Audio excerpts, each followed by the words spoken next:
The cold came early that year. By the second week of October, the Wyoming high country had already lost its color. The aspens that lined the ridgelines above Caldwell Creek had gone bare almost overnight, their pale trunks standing against the slope like teeth, and the grass in the lower meadows had gone the yellow-brown of old paper. Ranchers up and down the valley had taken it as a bad sign. The old-timers said the same thing they said every hard autumn. We're in for it this year. And for once, nobody argued with them. Rhett Callahan had been riding since before dawn. He wasn't in a hurry exactly. It was more that he couldn't sleep past 4 anymore, hadn't been able to since the war, and lying in a dark room listening to the house settle around him made something behind his sternum pull tight in a way he didn't like. Better to saddle up. Better to ride. The land didn't ask anything of him before sunup, and he appreciated that more than he could have said. His property ran along the eastern edge of the Powder River Basin, 1,200 acres of rough pasture, a creek that held water most of the year, and a timber stand on the north slope that he'd been meaning to thin for 3 seasons. It wasn't the biggest spread in the county. It wasn't the prettiest. But it was his, clear-titled, with no bank-holding paper on it, and that counted for something out here. He was coming back along the old Miller Trace, a dirt road that cut through a shallow canyon about 4 miles east of his fence line, when he heard the voices. He pulled up without thinking about it. 20 years of learning when to be still had made the reflex automatic.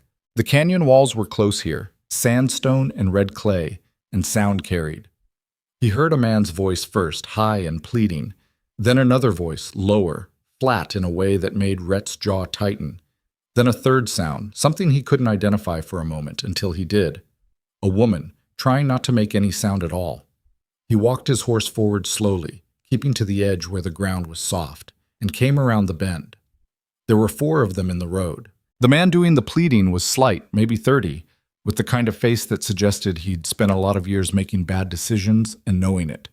He was dressed reasonably well, better than his situation warranted, and he was holding his hat in both hands, turning it by the brim in a nervous circle. Behind him, slightly to his left, a woman stood with her arms wrapped around herself. She was looking at the ground. The 2 men facing them were another matter. The taller one had a rifle laid across his saddle without quite pointing it anywhere, which was a particular kind of threat Rhett recognized. The shorter one had dismounted and was standing close enough to the woman that she'd had to turn her face to the side. Rhett sat his horse at the edge of the bend and took in the whole picture for 3 or 4 seconds. "That's not how this works, Dale," the shorter man was saying. "You had until Friday. It's Sunday.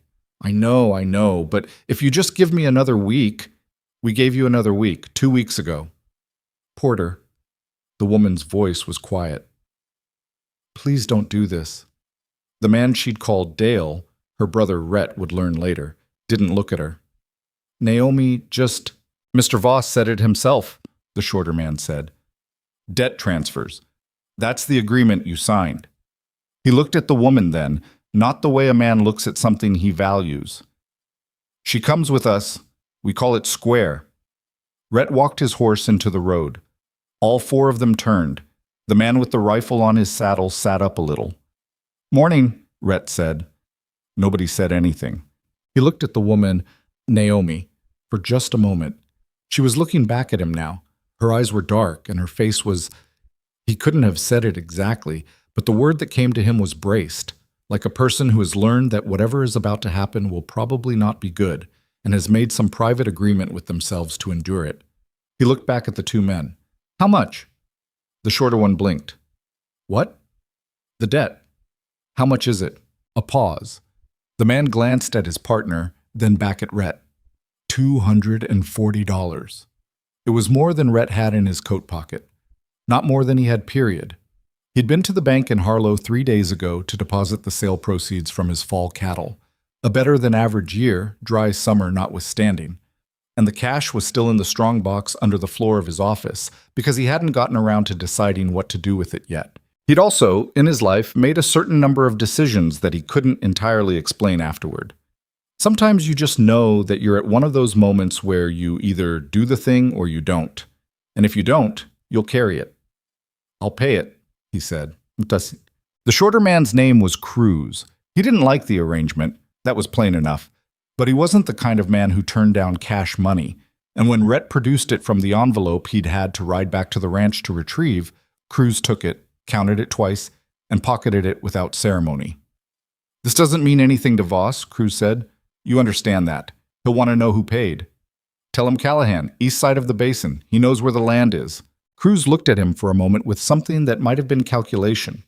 Then he and his partner rode off down the canyon without another word. Rhett turned around. The brother, Dale, was already talking. "I want you to know this wasn't what I wanted. I didn't have a choice. Voss, he's not a man you can just—" "Go home," Rhett said. Dale stopped. "I'm sorry?" "Go home, or wherever it is you're going. I don't need an explanation." "She's my sister." "I know." Rhett looked at him without heat. "Go home." Dale Hart looked at his sister once, something complicated and ashamed moving across his face, and then he walked to where his horse was tied further up the road. He didn't say anything else.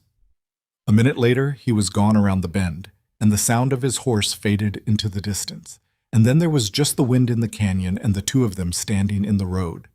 The woman, Naomi, was looking at him. She wasn't small. That was the first clear thing he registered, now that there wasn't an emergency to manage. She was maybe 5'6", solidly built, with dark hair that had mostly escaped its pins and was whipping around in the wind. Her face was— he looked for the right word and didn't find a flattering one. Not by the standards the women in Harlow held themselves to, anyway. Her jaw was too strong for fashion. Her nose had been broken at some point and hadn't healed perfectly straight, and she had the kind of complexion that came from working outdoors without a hat. There was a bruise along her left cheekbone that was 3 or 4 days old, greenish-yellow at the edges. None of it was what Rhett was thinking about. What he was thinking about was the way she'd said, "Please don't do this" to her brother. Not to Cruz, not to the man with the rifle, to her brother, like he was the one she'd expected better from. "I don't know what you want for this," she said. Her voice was steady. He got the sense she was working to keep it that way. "But I should tell you up front that I don't have money. I don't have any way to repay you. If that's what this is—" "It's not." She looked at him. "Then what is it?" He considered the question. It was a fair one. He'd ridden back to his ranch, pulled cash money out of his strongbox, and ridden back out here to pay a stranger's debt. He wasn't entirely sure what to call that either. "My place is 4 miles west," he said finally. "I've got a spare room. It's not much, but it's dry and the stove works. You're welcome to it until you figure out what you want to do next." The silence after that had a texture to it. She was watching him the way a person watches something when they're trying to figure out whether it's going to hurt them. "Why?" she said. "Because you needed someone to." It wasn't a good answer, and he knew it, but it was the only honest one he had. Her name was Naomi Jean Hart. She was 28 years old, and she had grown up in a 2-room house outside Laramie with a father who drank, and a mother who prayed, and a brother who had been making bad bets since he was old enough to hold cards. She told Rhett none of this on the ride back to the ranch. She told him almost nothing, in fact. She sat her borrowed horse— he'd had an extra one at the canyon, a placid gray mare he used for hauling— with her spine straight and her eyes forward, and answered his occasional attempts at conversation in short, civil sentences. Yes, she'd come from Laramie. No, she didn't have family she could go to. Yes, she was all right. Rhett let it go. He'd been around enough people in bad situations to know that conversation right afterward was usually the wrong thing. The ranch was called the Double C, though Rhett rarely used the name. It sat on a slight rise above the creek, and the main house was a long, low structure of weathered pine and fieldstone that his father had started building in 1859 and that Rhett had been adding to and patching up ever since. There was a good barn, a bunkhouse where his 2 hands, brothers named Lyle and Frank Arbuckle, slept, a root cellar, a smokehouse, and a chicken coop that needed a new roof and had needed it for 2 years. When they rode into the yard, Lyle Arbuckle was splitting wood near the barn. He stopped and looked at Naomi without expression, which meant he was trying not to show his expression, which with Lyle meant he was surprised. "Lyle," Rhett said, "this is Miss Hart. She'll be staying in the spare room for a while." Lyle nodded. "Ma'am." Naomi nodded back. That was the extent of the introduction. Rhett showed her to the spare room. It was at the back of the house, small and functional, with a window that looked out on the creek and a quilt his mother had made 30 years ago. and told her there was hot water on the stove and food in the larder, and she should help herself to whatever she needed. She thanked him in the polite, distant way of someone who has been taught manners and is using them as a wall. He left her alone. He found out about the bruise on her cheek that evening, not because she told him, but because Frank Arbuckle, who was a talker in a way his brother was not, had been in Harlow the previous week and had heard things. Dale Hart, Frank said when Rhett mentioned her name. They were in the barn, Rhett checking a fence staple he'd found loose on the west pasture, and Frank ostensibly helping. I know that name. He was in Cutter's playing cards about 10 days back. Lost bad, real bad. Word was he'd been borrowing from Voss's man for a couple months and couldn't cover it. Rhett kept working the staple. And? Frank was quiet for a moment. There was a story going around town about how he covered the debt. He paused. About his sister. Rhett looked up. Frank met his eyes briefly, then looked away. I don't know what all's true. I'm just saying what I heard. What did you hear? Another pause. That this wasn't the first time he'd used her to get out of something. Rhett set down the staple tool. He looked at the wall of the barn for a moment, at the harnesses hanging in rows, the tools on their pegs, the things that stayed where you put them. Then he picked the tool back up and went back to work. She's staying as long as she needs to, he said. Frank nodded. All right. And nobody makes her feel like she's here on sufferance. That understood? Yes, sir. Good, Todd. Naomi came to the kitchen before sunup the next morning and started a fire in the stove. Rhett was already up. He always was. And he came in from outside to find her moving around his kitchen with the quiet efficiency of someone who had spent a lot of years figuring out how to be useful without taking up too much space. She had found the coffee tin and the skillet and apparently taken stock of the larder, and she was doing something with cornmeal and dried venison that he hadn't asked her to do. You don't have to, he started. I know, she said without looking up. I want to. He sat down. All right. They didn't talk much during breakfast, but it wasn't an uncomfortable silence. Naomi ate quickly and without self-consciousness, which he liked. He'd known women who treated every meal like a performance. She poured him coffee without asking, refilled it when it was low, and then, when he pushed back his chair, she said, I'd like to do something useful while I'm here. Real work. Not just cooking. He looked at her. What kind of work? Whatever needs doing. She met his eyes directly, which he was noticing was something she did when it mattered. I can ride, I can mend. I did my father's accounts from the time I was 16. If your books need... My books are a mess, he said. Then let me look at them. He almost said no out of reflexive privacy and then caught himself. The books were a mess. He knew it. He'd been putting off dealing with them since the spring because he had a mind for cattle and land and weather and almost no mind at all for ledger work.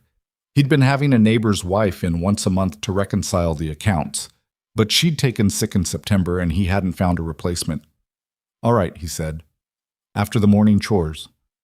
She spent 4 hours in his office that first day. He checked on her twice, once mid-morning and once before lunch, and both times she was bent over the ledger books with a pencil in her hand and a focused expression that reminded him, oddly, of a surgeon. There were papers sorted into piles he didn't recognize, and she'd found a discrepancy in a column of numbers from June that made her mouth tighten. The second time he looked in, she said without looking up, Someone's been skimming. He came into the room. What? Your supply invoices from July and August. She turned the ledger toward him and pointed. These figures are inflated. See here, the grain order for Morrison's feed is listed at $63, but the actual invoice, she picked up a paper from one of her piles, is $44.50. The difference is $18.50. That's just one entry. I found 6 others so far with the same pattern. Rhett stood over the ledger and looked at the numbers. Then he looked at her. How sure are you? Very. She wasn't defensive about it, just direct. Someone's been adding to the figures after the fact. The pencil marks are slightly different. You can see it if you look at the pressure. And whoever did it wasn't careful about keeping the same hand throughout. He stood there for a moment. His mind went immediately to the Arbuckle brothers, and then he pushed that aside because he didn't want it to be true, and also because he didn't have evidence yet, and he'd learned not to accuse people without evidence. How much total? He asked. I haven't finished. So far, between what I can confirm, about $112. He sat down in the chair across from the desk. $112 wasn't catastrophic, but it wasn't nothing either, and more to the point, it meant someone had been lying to him, in his own house, for months. "Finish the count," he said. She nodded and picked up her pencil. By the end of that week, the final number was $143, spread across 19 separate transactions between April and September. The handwriting analysis Naomi had done, she explained it in the patient, careful way of someone used to having to prove what they know before they're believed, pointed clearly to a third party, not either of the Arbuckle brothers. It was someone with access to the office who wasn't a regular resident of the ranch, the neighbor's wife. Rhett sat with that information for 2 days. He didn't confront her directly. He verified it first, quietly, talking to Morrison's feed and 2 other suppliers, and confirming that the amounts on his ledger didn't match what they had in their records. Then he made some arrangements and let the matter go in the direction that these things went in without involving Naomi in the uglier parts of it.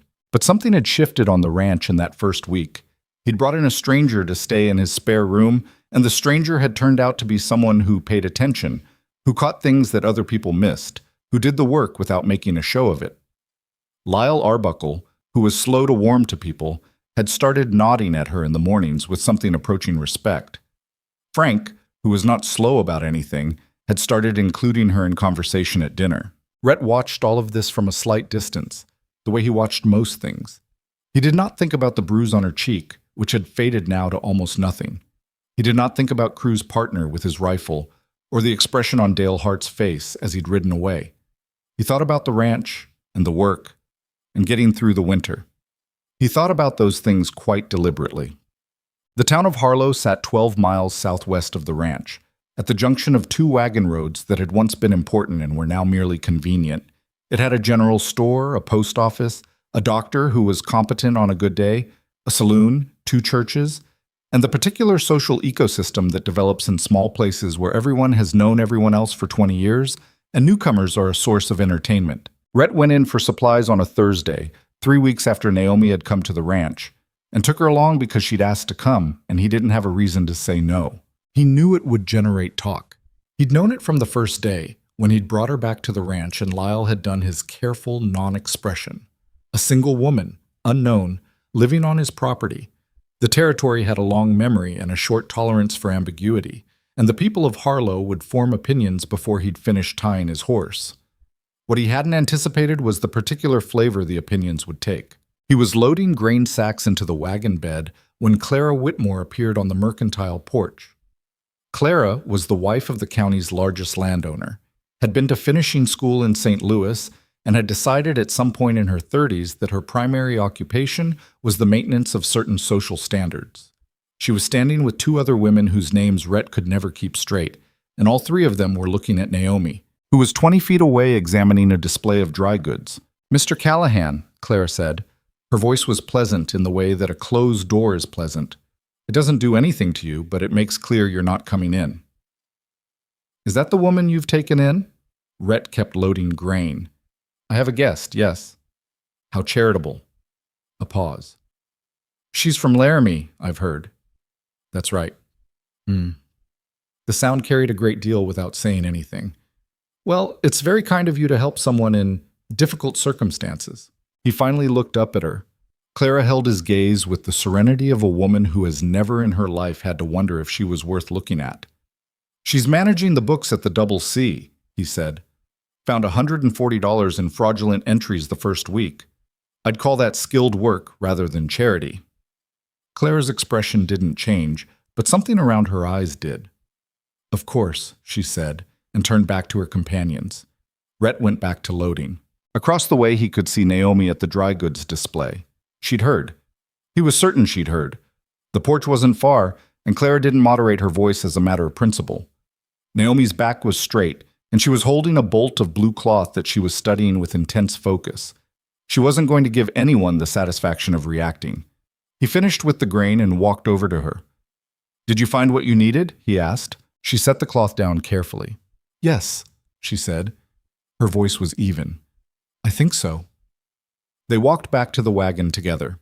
She didn't say anything about Clara Whitmore, and he didn't bring it up, and they drove home in the comfortable, slightly careful silence of two people who are in the early stages of deciding how much to trust each other. It was Frank Arbuckle who told him, with the blunt instrument directness that was Frank's particular gift, about the other story that was circulating in Harlow. "They're saying she was Voss's girl," Frank said. He was cleaning a bridle at the workbench, not looking at Rhett. Before all this, that she was with him for money. Rhett stood in the barn doorway. "That's not true." "I know it's not true. I'm telling you what they're saying." "Why are they saying it?" Frank shrugged. "Because Voss is telling them. Because it makes him sound like less of a man who was going to let his collector take a woman off a road." He finally looked up. "He wants her to look a certain way. It's easier for people to believe it if she already, you know." He gestured vaguely at the air. "If she already looks like a certain kind of woman." "Yeah." Rhett looked at the yard. The afternoon light was low and flat, making the shadows long. He could see Naomi through the kitchen window, moving around in there, probably starting dinner. He thought about Cruz standing too close to her on that road. He thought about the tone Dale had used when he'd said, "Just Naomi." The tone of a man who's used up his guilt and has nothing left. "Who's Voss talking to?" he said. "Barker over at the saloon, mostly. And anyone who'll listen. All right." He turned back into the barn. "It'll blow over." Frank looked at him. "Will it?" "No," Rhett admitted. "Probably not." November came in like something with a grudge. The temperature dropped 20 degrees in 3 days, and then it dropped again. And the creek that ran past the north fence froze for the first time in 6 years. Rhett spent 12-hour days on the range and came in with mud on his boots and cold down in his bones, and Naomi had dinner on the table every night by the time he sat down, which he hadn't asked for and which he didn't argue about. She'd started taking on more of the ranch work by then, not just the accounts, but real physical work. She rode the east fence line twice a week without being asked, mended tack in the evenings, had figured out the particular temperaments of his 6 horses, and could handle the difficult gray gelding that Lyle refused to go near. She worked with her head down and didn't talk much about herself and was civil to everyone on the property. The hands liked her, not in a complicated way, just in the plain way that people like someone who does what they say they'll do and doesn't cause drama. Lyle had started asking her opinion on small things. Frank told her jokes over dinner, which meant he'd decided she was trustworthy. Rhett watched all of it and said nothing. He was aware, with the part of himself that monitored such things, the way he monitored weather and water levels and the condition of his cattle, that he was getting used to her presence, not in a way he wanted to examine. Just, the house felt different when she was in it than it did when she wasn't. He'd come in from a long day's ride and hear her moving around in the kitchen and feel something settle in his chest that he didn't have a name for. He was 37 years old and had been alone, in the meaningful sense, for a long time. Not for lack of opportunity.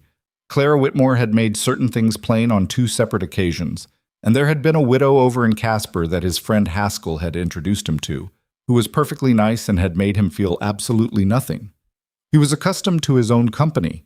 He had decided at some point in his early 30s that he was better at the land than at people, and that this was fine. He didn't revisit that decision often. He didn't revisit it now. It was mid-November when she told him about the child. He was in the office going over the month's accounts. He made himself do it now, regularly, partly because the fraud had left him with a distaste for letting things slide. And she came to the doorway and stood there for a moment without speaking. He looked up. Her expression was the one he'd come to know as her, "I need to tell you something difficult" expression, which she wore the way other people wore pain, carefully, and with the awareness that someone might be watching. "Sit down," he said. She sat in the chair across from the desk. She folded her hands in her lap and looked at them for a moment, and then she looked at him. "I'm pregnant," she said. He didn't say anything. He let the words land and settle, the way you let a horse get used to a new smell. "About 4 months along," she said. "The father he's not someone who was ever going to be anything. I knew that even at the time. I wasn't being foolish about it, or I told myself I wasn't. I just..." She stopped, pressed her lips together, started again. "He was kind to me for about 3 weeks, and I was 28 years old, and I hadn't had very much of that. She said this last thing without self-pity, which was worse than if she had. Self-pity has a softness to it. What she was doing was just stating a fact, the way you state the temperature or the condition of the road. Does Dale know? Rhett asked. Dale has known since August. He used it as a reason to handle the debt the way he did. A brief pause. He told Cruz. He thought it would make me less appealing as a trade. It didn't. Rhett looked at the window. Outside, the wind was pushing dead leaves against the fence. What do you want to do? He said. She looked at him. What do you mean? I mean, about the situation. What you want to do with it. Whether you want to stay here or whether there's somewhere else you'd rather. I don't have anywhere else. She said it plainly, without apology. I don't have money. I don't have family that would take me in, and I'm, as I think you're aware, my reputation in this territory is not currently my greatest asset. A small, wry thing crossed her face that was almost but not quite a smile. I'm telling you because I should have told you sooner, and because you have a right to know what you've brought onto your property, and because, if you want me to leave, I'll go. I'll figure out something. Rhett looked at her. She was watching him with that braced expression again, the one from the canyon road, waiting to see what he was going to do, expecting, probably, the worse outcome. You're not leaving, he said. A moment of silence. Rhett, you're not leaving, he said again. You've been here 2 months, and you found $140 of fraud, and you've been riding my fence line in November, and you make better coffee than anyone who's ever been in that kitchen. You're not leaving over this. She looked at him for a long moment. Her throat moved. I didn't expect that, she said. I know. She looked back down at her hands. He saw the smallest shift in her shoulders, something releasing. She was quiet for a moment, and then she said, Thank you, in a voice that was low and unsteady in a way he hadn't heard from her before. He nodded. He went back to the ledger. She sat in the chair for another few minutes, and then she went back to whatever she'd been doing, and neither of them spoke of it again that evening. But that night, in the dark, after the house had gone quiet, Rhett lay on his back and stared at the ceiling and thought about a 28-year-old woman who hadn't had very much kindness and had therefore been grateful for 3 weeks' worth of it from a man who hadn't earned it. He thought about that for a long time. The news reached Harlow on a Tuesday. He didn't know exactly how it traveled. These things had their own routes, their own speeds. But by the following Thursday, when he rode into town for the monthly mail, Barker at the saloon gave him a long look, and 2 men he'd done business with for a decade found reasons to be busy with other things when he walked past. Clara Whitmore was more direct. She was coming out of the post office as he was going in, and she stopped him on the steps. I've heard something troubling, she said. That happens a lot in Harlow, he said. She's with child, the woman you've taken in. Yes. Clara paused. She had not expected the direct confirmation. That was clear. She recalibrated. Rhett, you've been very generous and nobody questions your character, but people are going to talk, more than they already are. If you keep her there, she manages my accounts, he said. She's better at it than anyone in this county, and she works harder than half my hands. What people say about her doesn't change that. Clara's chin lifted slightly. And when the child comes, what then? That's not something I'm discussing on the post office steps. He went inside. He got his mail. 3 letters, a catalog, a notice about a fence line dispute he'd been ignoring for 6 months. He came back out, nodded to Clara, who was still standing there with an expression like she'd bitten something, and got on his horse and rode home. He didn't tell Naomi about the conversation. He didn't see the point. What he did do that evening, after dinner, when Lyle and Frank had gone to the bunkhouse and it was just the 2 of them left at the table, was say, You know the talk's gotten worse. She looked at him over her coffee cup. I know. I'm not asking you to do anything about it. I just want you to know that I know, and I don't hold it against you. She set down her cup. You keep doing that. Doing what? Saying things that... She stopped, looked at the table. Most people, when they do something for someone else, they want to be seen doing it. They want credit. They want gratitude. She looked up. You don't seem to want anything. He considered that. I want the fence line on the east pasture to stop letting cattle out. I want the grain prices to stop going up. I want to sleep past 4 o'clock one of these days." She laughed. It was a short sound, startled out of her, as if she'd been caught off guard by it, and it changed her face entirely, made it younger, made it something else. "That's not what I meant," she said, but she was smiling a little. "I know what you meant." He looked at her. "I'm not keeping score, Naomi. That's all." She held his eyes for a moment, then she picked up her cup again. "Okay," she said quietly. "Okay." Outside, the November wind was pressing against the windows, finding every gap in the chinking, moving through the yard like it owned it. The stove ticked as it cooled. Inside the long, low house above Caldwell Creek, two people who had both learned to expect very little sat together at the kitchen table and drank their coffee in the particular silence of people who are beginning, against their better judgment, to trust each other. Neither of them named it. Neither of them was ready to, but it was there. The winter settled in the way bad things often do, gradually and then all at once. By the first week of December, the temperature had dropped low enough that the water in the horse troughs was freezing overnight, and Rhett had to break it each morning with the back of an axe.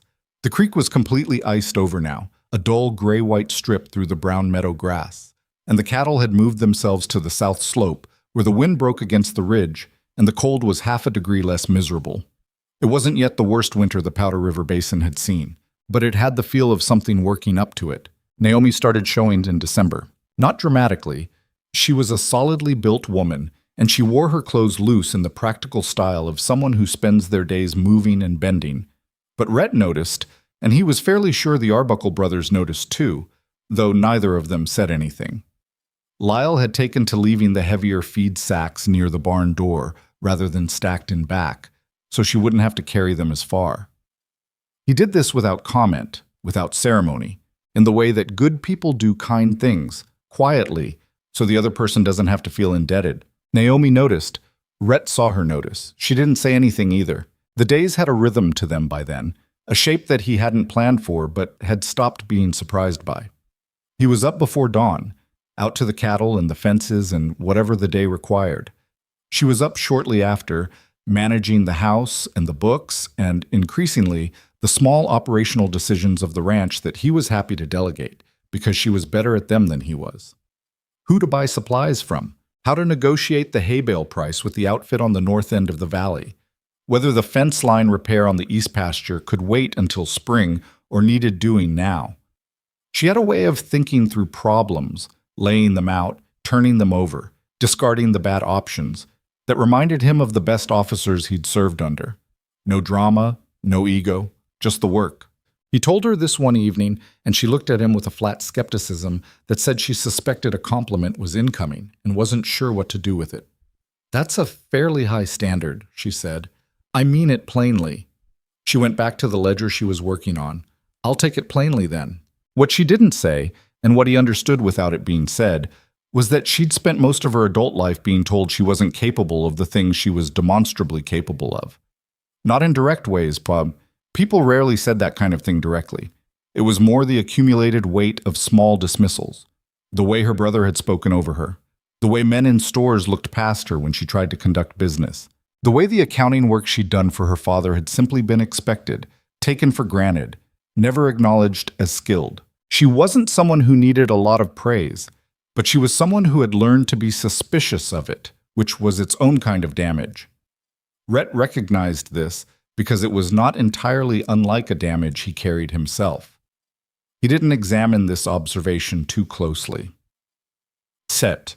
The first serious confrontation came on a Saturday in mid-December in the Harlow General Store, and it came from a direction Rhett hadn't expected. Margaret Voss. Chester Voss had a wife, which Rhett had known in the abstract way you know things about people you've never had direct dealings with. She was 35 or so, from a good family in Cheyenne, and she had the particular posture of a woman who has decided that dignity is the only currency worth spending. She was standing at the fabric counter when Naomi came into the store, and she turned around slowly, like the movement was deliberate. Naomi had come in alone. Rhett was at the hardware end of town dealing with a broken wagon axle fitting, and she'd walked the half-mile to the general store on her own because she needed lamp oil and a few dry goods, and she was, as she'd told him in September, not someone who needed an escort to do errands. You're the woman at the Callahan Ranch, Margaret Voss said. Naomi paused near the door. Pete Greer, who ran the store, had gone very still behind his counter. I am, Naomi said. My husband's debt collector paid you $240 to leave you alone. Margaret Voss's voice was precise, not loud, precise.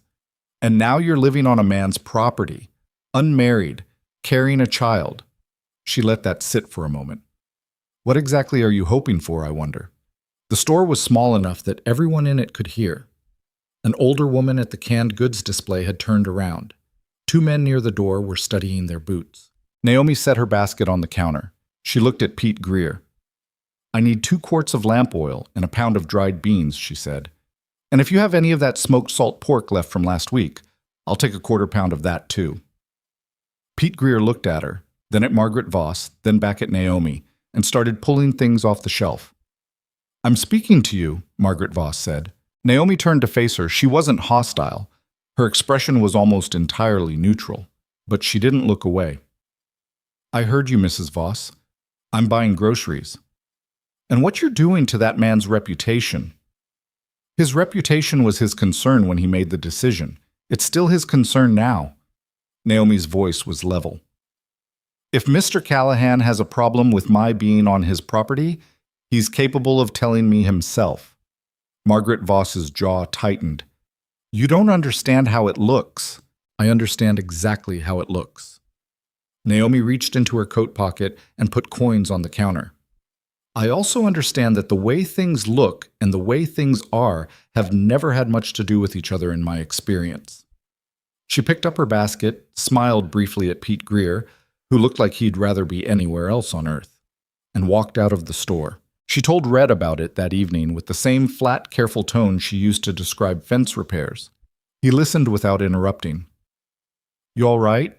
He said when she'd finished. She thought about it. I'm not falling apart, if that's what you mean. A pause. It's not the first time someone's made sure I know what they think of me. It shouldn't have happened at all. She looked at him. No, she agreed. It shouldn't have. But it did. And I didn't collapse, and I got the lamp oil, and here we are. She picked up the book she'd been reading before dinner, an agricultural survey she'd found on his shelf that she'd been working through with the focused attention she gave everything. I'd rather not spend the evening on Margaret Voss. Rhett wanted to say something more. He wasn't sure what. He sat with the not quite formed words for a moment, and then he let them go. Fine, he said. Tell me what that survey says about the North Slope and winter grass retention. She found her page. It says what I told you 3 weeks ago. You need to seed a hardier grass variety before the ground freezes if you want any ground cover by spring.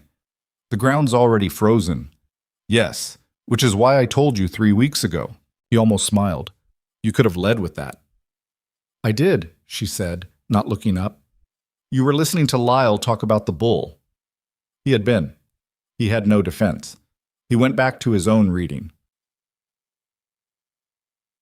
Voss came himself the following week. Rhett was in the yard when the buggy came up the road.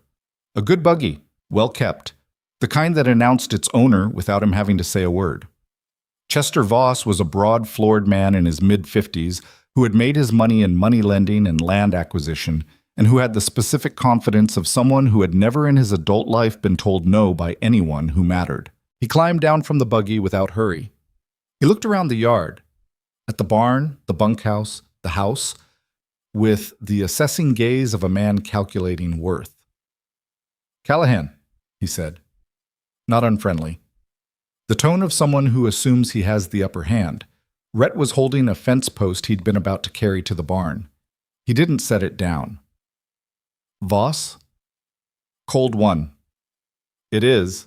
Voss looked at the house. She inside? What do you want? A slight shift in Voss's expression. The adjustment of a man recalibrating a conversation that isn't going the way he expected. I came to talk about the money. What you paid Cruz. That debt's settled. Cruz took the money. I know he did. I'm not here about the money. Voss paused. I'm here about the situation. The woman. What you're doing here, Callahan, I don't think you understand what you've walked into. I expect you'll tell me. Voss put his hands in his coat pockets. The temperature was in the 20s, and he hadn't bothered to button his coat fully, which was the kind of detail that told you something about a person. She's got a history. I don't want to be indelicate, but the facts are the facts.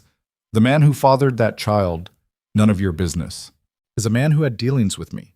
Which means what she told you about how she ended up in this situation is probably not the whole story. Voss was watching him carefully.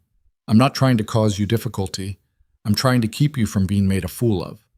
Rhett looked at him. He thought about Naomi at his kitchen table, saying he was kind to me for about 3 weeks, and I hadn't had very much of that. He thought about her tone when she'd said it, not asking for sympathy, not performing victimhood, just stating the fact, clean and dry, the way you state the height of a fence or the depth of a well. Voss, he said, I'm going to say this once. What happens on this property is not your concern. Who lives on this property is not your concern. If you have a legal dispute with me over land or water or cattle, you can bring it to the county office and I'll address it there. Otherwise, I've got work to do. Voss looked at him for a moment. The calculation in his eyes was not entirely hidden. You're making a mistake. Maybe. Rhett finally set the fence post down, propping it against the barn wall. Either way, it's mine to make. Voss stood there a beat longer, then turned and walked back to his buggy. He climbed up, gathered the reins, and then stopped. Word gets around in this territory, he said. You know that.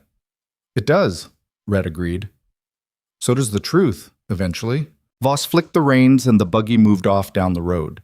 Rhett watched it go until it was out of sight, and then he stood in the frozen yard for a minute, breathing the cold air, feeling his pulse come down from where Voss had pushed it. Naomi was in the doorway when he turned around.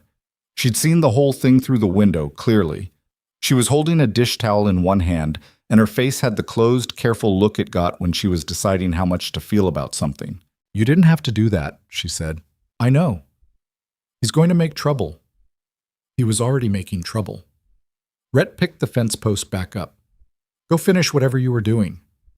She stood in the doorway another moment. Then she went back inside.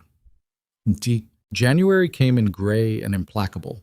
The cold had settled into the valley like something that intended to stay, and the work of keeping the ranch running in deep winter was the kind of relentless, grinding labor that left very little room for anything else. Cattle needed to be checked twice daily. Water needed to be kept from freezing.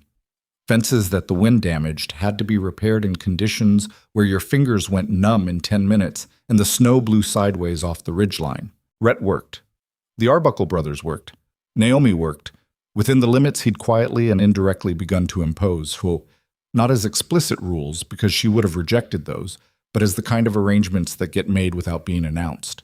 The heavier outdoor work shifted gradually toward him and Lyle and Frank. The indoor work, the books, the supply ordering, the management of the household, shifted toward her, and she ran it with an efficiency that had begun to feel, to Rhett, like bedrock, something you could build on. He was aware that this was a dangerous thing to feel. He was also aware that he was not doing very much to stop feeling it. The nights were the hardest part of winter, not in a physical sense, but in the particular way that darkness and cold and isolation do things to your thinking. He'd lie awake past midnight, not every night, but often, and listen to the wind and think about things he'd spent years training himself not to think about. The war, the men he'd lost, the version of himself that had come home from it and hadn't known for a year or two whether he wanted to be here at all. He wasn't in that place anymore. He hadn't been for a long time. But winter had a way of peeling things back, and he was honest enough with himself to know that the reason he'd been able to make peace with the solitude was partly that he'd stopped wanting things. Stop wanting, stop losing. Simple arithmetic.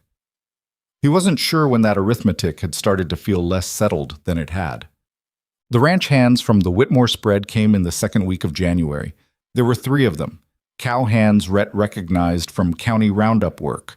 Men named Garner and Polk, and a young one whose name he'd never caught. They showed up at the Double C on a Tuesday morning, ostensibly to return a borrowed tool that one of the Arbuckle brothers had lent to the Whitmore outfit back in November. Rhett was out on the range. Naomi was alone in the yard. He heard about it from Frank, who came to find him on the range an hour later. They weren't ugly about it, Frank said carefully, which was Frank's way of saying they'd been close to it. They came with the auger they borrowed, like they said. But they spent a lot of time looking around the yard. Garner said something to her. Rhett pulled his horse up. What? Something about whether she was planning to trap Callahan proper once the bastard was born. Frank's jaw was set. She didn't react, just took the auger, thanked them for returning it, and went back in the house. Rhett sat on his horse in the frozen meadow and felt a very cold, very quiet anger working its way through him. She all right? She's fine. You know how she is. He did know how she was. She would have taken it the way she took everything, straight-faced, absorbing it without visible damage, filing it away in whatever part of herself she kept things she couldn't afford to react to. That was what bothered him. Not that she'd broken, but that she'd had to not break at all. He rode back to the ranch. She was in the office when he came in, working on the January accounts, the ledger open in front of her and a cup of coffee going cold at her elbow. She looked up when he came in, and something in his face must have shown because her expression shifted slightly. "Frank told you," she said. "He did." "It's not—" She stopped, started again. "It's the kind of thing people say. I've been hearing versions of it my whole life. I'm not injured." "I know you're not injured. That's not the point." She looked at him steadily. "What is the point?" He sat down in the chair across from her. He put his hat on the desk between them. He said, "The point is that you're doing everything right and you're still having to carry this. And I don't have a solution to that. I wanted you to know that I see it, that it's not lost on me." Naomi held his gaze for a long moment. Her expression was hard to read, which was not unusual. She was a difficult person to read in general, not because she was dishonest, but because she'd learned early that legibility was a liability. "Thank you," she said finally, quietly. "I mean to go see the Whitmore outfit." Her eyes sharpened. "Rhett, not to cause trouble, just to have a conversation." "That'll make it worse. If you go over there defending my honor, they'll say—" "I know what they'll say." He picked up his hat. "I'm not going for your honor. I'm going because those men returned something on my neighbor's behalf and disrespected my property while they did it. That's a different matter." She watched him for a moment, and he could see her working through it, whether this was something she needed to fight him on or not. "Don't do anything that starts something," she said. "I'll be courteous." "You have a face that isn't always courteous, even when you're trying." He stood up. "I'll work on that." She made a sound that wasn't quite a laugh but came from the same direction. He put his hat on and went out. He rode to the Whitmore ranch and had a short, very calm conversation with Harlan Whitmore, who was a reasonable man, about expectations of conduct when his men were on Callahan property. Harlan listened, said the right things, and later that week Rhett heard through the county's efficient gossip network that Garner had been dressed down in front of the crew.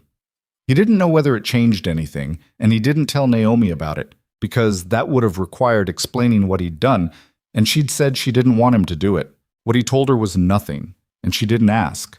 February was worse than January, which was not what anyone had wanted. There was a week of blizzard conditions that kept everyone confined to the ranch, and the cattle losses were real. 2 heifers and an old bull that had been on borrowed time already, but still. The hay supply got down to a level that made Rhett genuinely anxious, and he and Lyle made 2 difficult trips on horseback to the Hendrickson outfit 5 miles south, each time leading a pack horse laden with borrowed bales, in conditions that were brutal enough that neither of them talked on the way back. During that week, trapped indoors by the storm, something changed. It wasn't dramatic, it wasn't a conversation or an event. It was more the way that close quarters and bad weather strip things down. Take away the busy work, the distractions, the reasons to keep a careful distance. Rhett came in from the barn one evening, frozen through, unable to feel his fingers, and Naomi took his hands between both of hers without thinking about it and held them while the warmth came back. Neither of them commented on this. She went back to the stove. He sat down. The next evening, he read aloud to her from a book of survey reports she'd found in the back of the bookshelves, not because either of them needed to hear it read aloud, but because the silence had a quality that needed something put in it. She fell asleep in the chair by the stove, which meant he banked the fire before he went to bed, and he did not think very much about this, and he thought about it anyway. She was 6 months along by the middle of February. She was slowing down some, not dramatically, not in a way she would have admitted to, but he could see it. The way she came to a stop sometimes in the middle of a task and just stood there for a moment, one hand on the table or the counter, doing some internal accounting he wasn't privy to. The way the stares had started to take a little more out of her. He'd moved the spare room's small writing desk to the main floor parlor at some point, without announcing it, so she didn't have to carry the heavy ledgers up and down. She had not acknowledged this, which he took as acceptance. But the process? The proposal came, if it could be called that, on a Thursday evening in late February, during one of the plainest possible conversations, which was perhaps the only way it could have happened between two people who were both constitutionally allergic to anything that smelled of performance. They'd been talking about the spring cattle purchase. Rhett wanted to expand the herd by 30 head if the prices held, and Naomi had been working up a projection of feed costs and pasture capacity, and they were going back and forth over the numbers in the way they'd been going back and forth over ranch business for 3 months. And then she said, in the middle of talking about grass seed costs, "You know, this can't go on indefinitely the way it is." He looked up from his papers. "What can't?" "This, me here, the way it looks." She wasn't looking at him. She was looking at the figures in front of her. "People will start to say you have no character, that whatever's here is unofficial, unsavory." She picked up her pencil. "I've been thinking I should go to Casper after the baby comes. There's a women's aid organization there. It's not—" She stopped. "It won't be easy, but it's something." He sat with this for a moment. The stove was going and the wind was at the windows, and outside the February dark was absolute. "I don't want you to go to Casper," he said. She finally looked at him. Her expression was guarded. "Rhett, I'm serious." He set down his pencil too. He put both hands flat on the desk. He was aware that this was a hinge point. One of those moments where you either go through the door or you walk away from it, and whichever you do, you'll know you chose it. "I want you to stay, not as a hired woman, not as permanently, as my wife." The silence that followed had a physical weight. Naomi was looking at him with an expression he couldn't read, which was not usual. He could usually read something. Her eyes had gone to a careful, still blankness, and she was very upright in her chair, and she wasn't breathing in quite the way she had been. "That's—" she started. Stopped. "I'm not saying it out of pity," he said. "I want to be clear on that. I've spent 3 months watching you work and listening to you think, and I'm not doing this because I feel sorry for you. You'd know the difference anyway." "I would," she agreed faintly. "The ranch works better with you in it. I work better with you." He stopped, started over. "I'm not going to make speeches.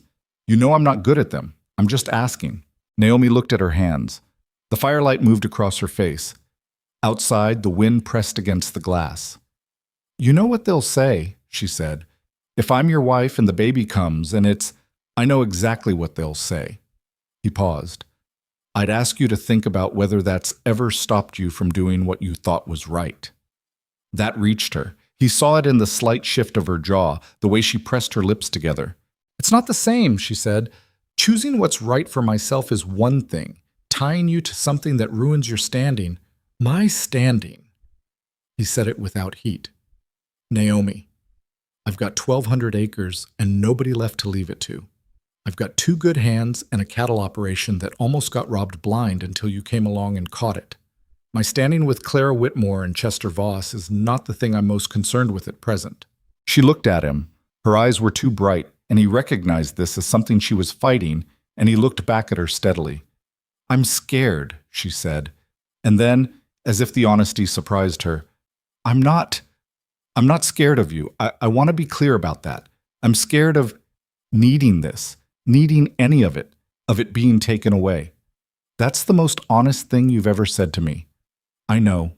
She let out a breath. "I'm not usually honest about the things that scare me." "I know you're not." They sat there looking at each other. The stove ticked. The wind moved. "I'm not easy," she said. I'm not going to be grateful and quiet and agreeable because someone did me a kindness. That's not who I am." "I know that too." "And the baby is part of the situation," he said. "I'm asking about the whole situation." She was quiet for a long time. He waited. He was a patient man when it mattered. "All right," she said finally. "All right?" All right. She looked back down at the papers in front of her. Her voice was rough at the edges in a way she was controlling. Yes, I'll marry you. He nodded. He picked up his pencil. Then let's finish the grass seed projections. She made a sound that was distinctly between a laugh and something else. You are the most unromantic man I've ever met. You told me in October you didn't trust men who were smooth about things. I didn't mean... She stopped. She was almost smiling now, and her eyes were too bright, and she looked young and frightened and stubborn all at once, which was, he thought, the most accurate portrait of her he'd ever seen. Fine, the grass seed. The grass seed, he confirmed. They went back to work. Outside, the February storm pressed on. Inside the longhouse above Caldwell Creek, two people who had separately decided that wanting things was too dangerous sat side by side at a desk and did the practical business of building a life, one careful column of numbers at a time. They were married on the 14th of March in the county clerk's office in Harlow, with Lyle and Frank as witnesses. There was no ceremony beyond what was legally required, no flowers, no gathering. Naomi wore her best dress, which was a dark blue wool with practical buttons, and Rhett wore the same coat he wore to every important occasion, which was a dark wool that had been cut for a slightly younger man and still fit well enough. The county clerk, a pragmatic man named Aldous Briggs, who had married close to 1,000 couples in his 20-year tenure, looked at the two of them standing across his desk with the quiet efficiency of people completing necessary paperwork, and said the words, and they said the words back. And that was that. Lyle shook Rhett's hand outside on the steps. Frank hugged Naomi, who accepted it with a surprised and slightly awkward expression, as if she hadn't expected to be hugged. The April sky was thin and gray, and there were patches of old snow at the base of the courthouse steps. Lunch, Frank said. I'm buying. You're not buying, Rhett said. Let me buy lunch for your wedding. You made $4.70 this week. Let me buy something then. Naomi looked at Frank. Buy the coffee, she said. That's enough. Frank bought the coffee, and they sat in the Harlow diner and drank it. And the diner went quiet when they came in and stayed somewhat quiet throughout, because word had traveled in the particular way it traveled in Harlow, and everyone knew. Rhett drank his coffee and said nothing. Naomi drank hers and said nothing. Lyle ate pie with the focused attention he gave everything. Frank, who was constitutionally incapable of performing dignity for very long, told a story about a mule that had gotten into the feed store in Casper, and the quiet in the diner gradually gave way to the ordinary sounds of ordinary people eating lunch, and the moment passed. When they rode home that afternoon, the wind had come up from the south, which was warmer than the north wind. Not warm, exactly, but warmer. Well, Naomi said, on the road back. Well, Rhett agreed. She looked at the road ahead of them. Her jaw was set in the way it got when she was thinking through something she wasn't sure about. The wind moved her hair. Thank you, she said. He didn't say you already said that, or you don't have to, or any of the other deflections that were available to him. He said, You're welcome. They rode the rest of the way home in silence, but it was the kind of silence that has something in it, not the kind that doesn't. The reaction in Harlow was about what Rhett had expected, and worse than Naomi had let herself expect, which was its own kind of information. Clara Whitmore held a lunch at her house the following week, and was not subtle about who was not invited. The County Weekly ran a notice of the marriage that was technically neutral and tonally excruciating. Two of the families who'd been friendly with Rhett for years found reasons to be cooler, not openly hostile, just cooler. Less available. And then there were the ones who didn't change at all. Haskell and his wife, who rode out to the ranch the Sunday after the marriage, and stayed for dinner and talked about cattle prices and spring planting and never once mentioned the circumstances in a way that required navigation. Aldous Briggs, who greeted them both with the same flat courtesy he gave everyone. Old Mrs. Tipton, who ran the dry goods counter at the general store and who said to Naomi, the first time she came in after the marriage, "Congratulations, Mrs. Callahan," in a voice that was simply a voice, containing no visible opinion. Naomi had looked at Mrs. Tipton for a moment, and Mrs. Tipton had looked back. And then Naomi had said, "Thank you, Mrs. Tipton," and bought her dry goods. And that had been that. But she'd told Rhett about it that evening, and there was something in the way she told it, careful, precise, that made him understand it had mattered. That people who simply treated you like a person without making it a performance of tolerance were rarer than they should have been. "She's been in that store 40 years, Rhett said. "I know." Naomi set her cup down. "She probably doesn't think anything of it. That's the point, isn't it?" She looked at him, then she nodded. "Yes, that's the point." Spring was 6 weeks away. The baby was due in 8. The ranch was theirs, the accounts were in order, the hay supply had lasted, and the cattle that had come through the winter were in better shape than Rhett had dared to hope. The world had opinions, and those opinions were various, and they landed where they landed. But the double C sat on its rise above the creek, solid and weather-worn and persistent. And at the end of each day, the work was done and the stove was lit. And there were 2 people at the kitchen table who had told each other, in their particular and unornate way, that they were not going anywhere. It wasn't a perfect situation. It was barely even a comfortable one, some days. But it was theirs. And that counted for more than either of them had let themselves want, until it was already true. The thaw came slowly, the way it always did in the high country. Not all at once, but in fits and retreats.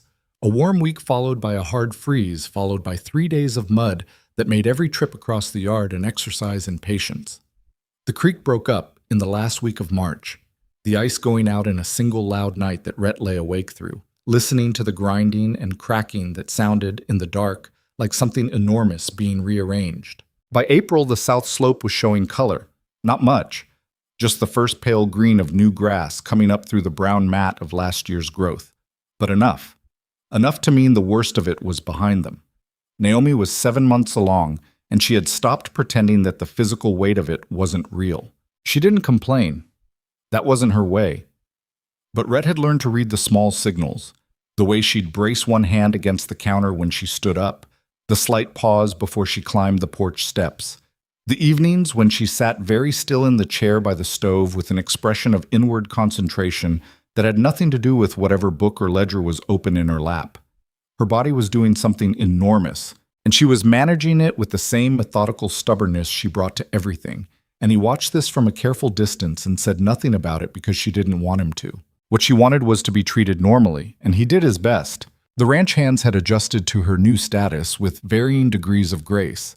Lyle, who had been warming to her for months, simply began calling her Mrs. Callahan without ceremony or fanfare, the way he did everything, like it was already the established fact and always had been.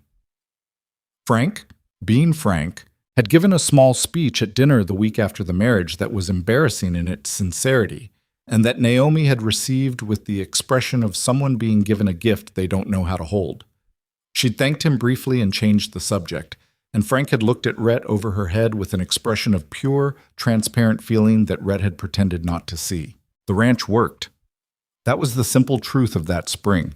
It worked in a way it hadn't in years, and Rhett was honest enough with himself, on the long rides out to check cattle, to acknowledge why. Not just the accounting, not just the fraud she'd caught, not just the operational decisions she was better at than him.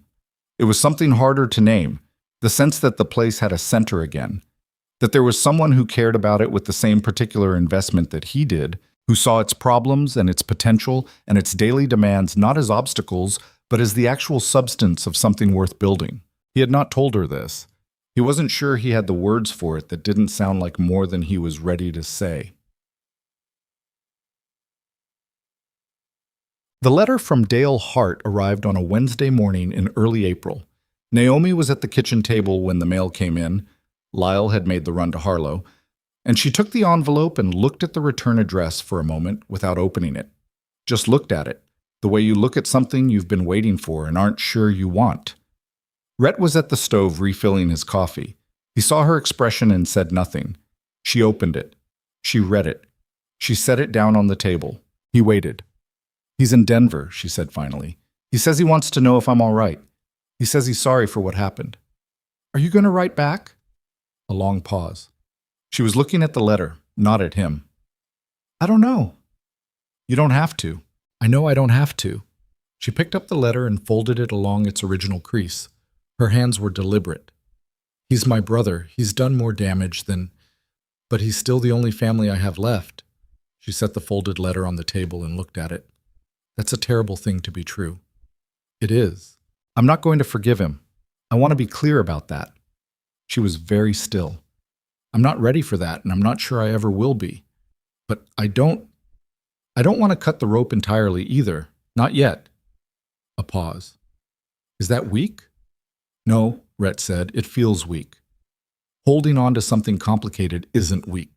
Cutting it because it's easier would be easier. Doesn't mean it's right. She looked up at him then. He was still standing at the stove with his coffee, and he held her gaze for a moment.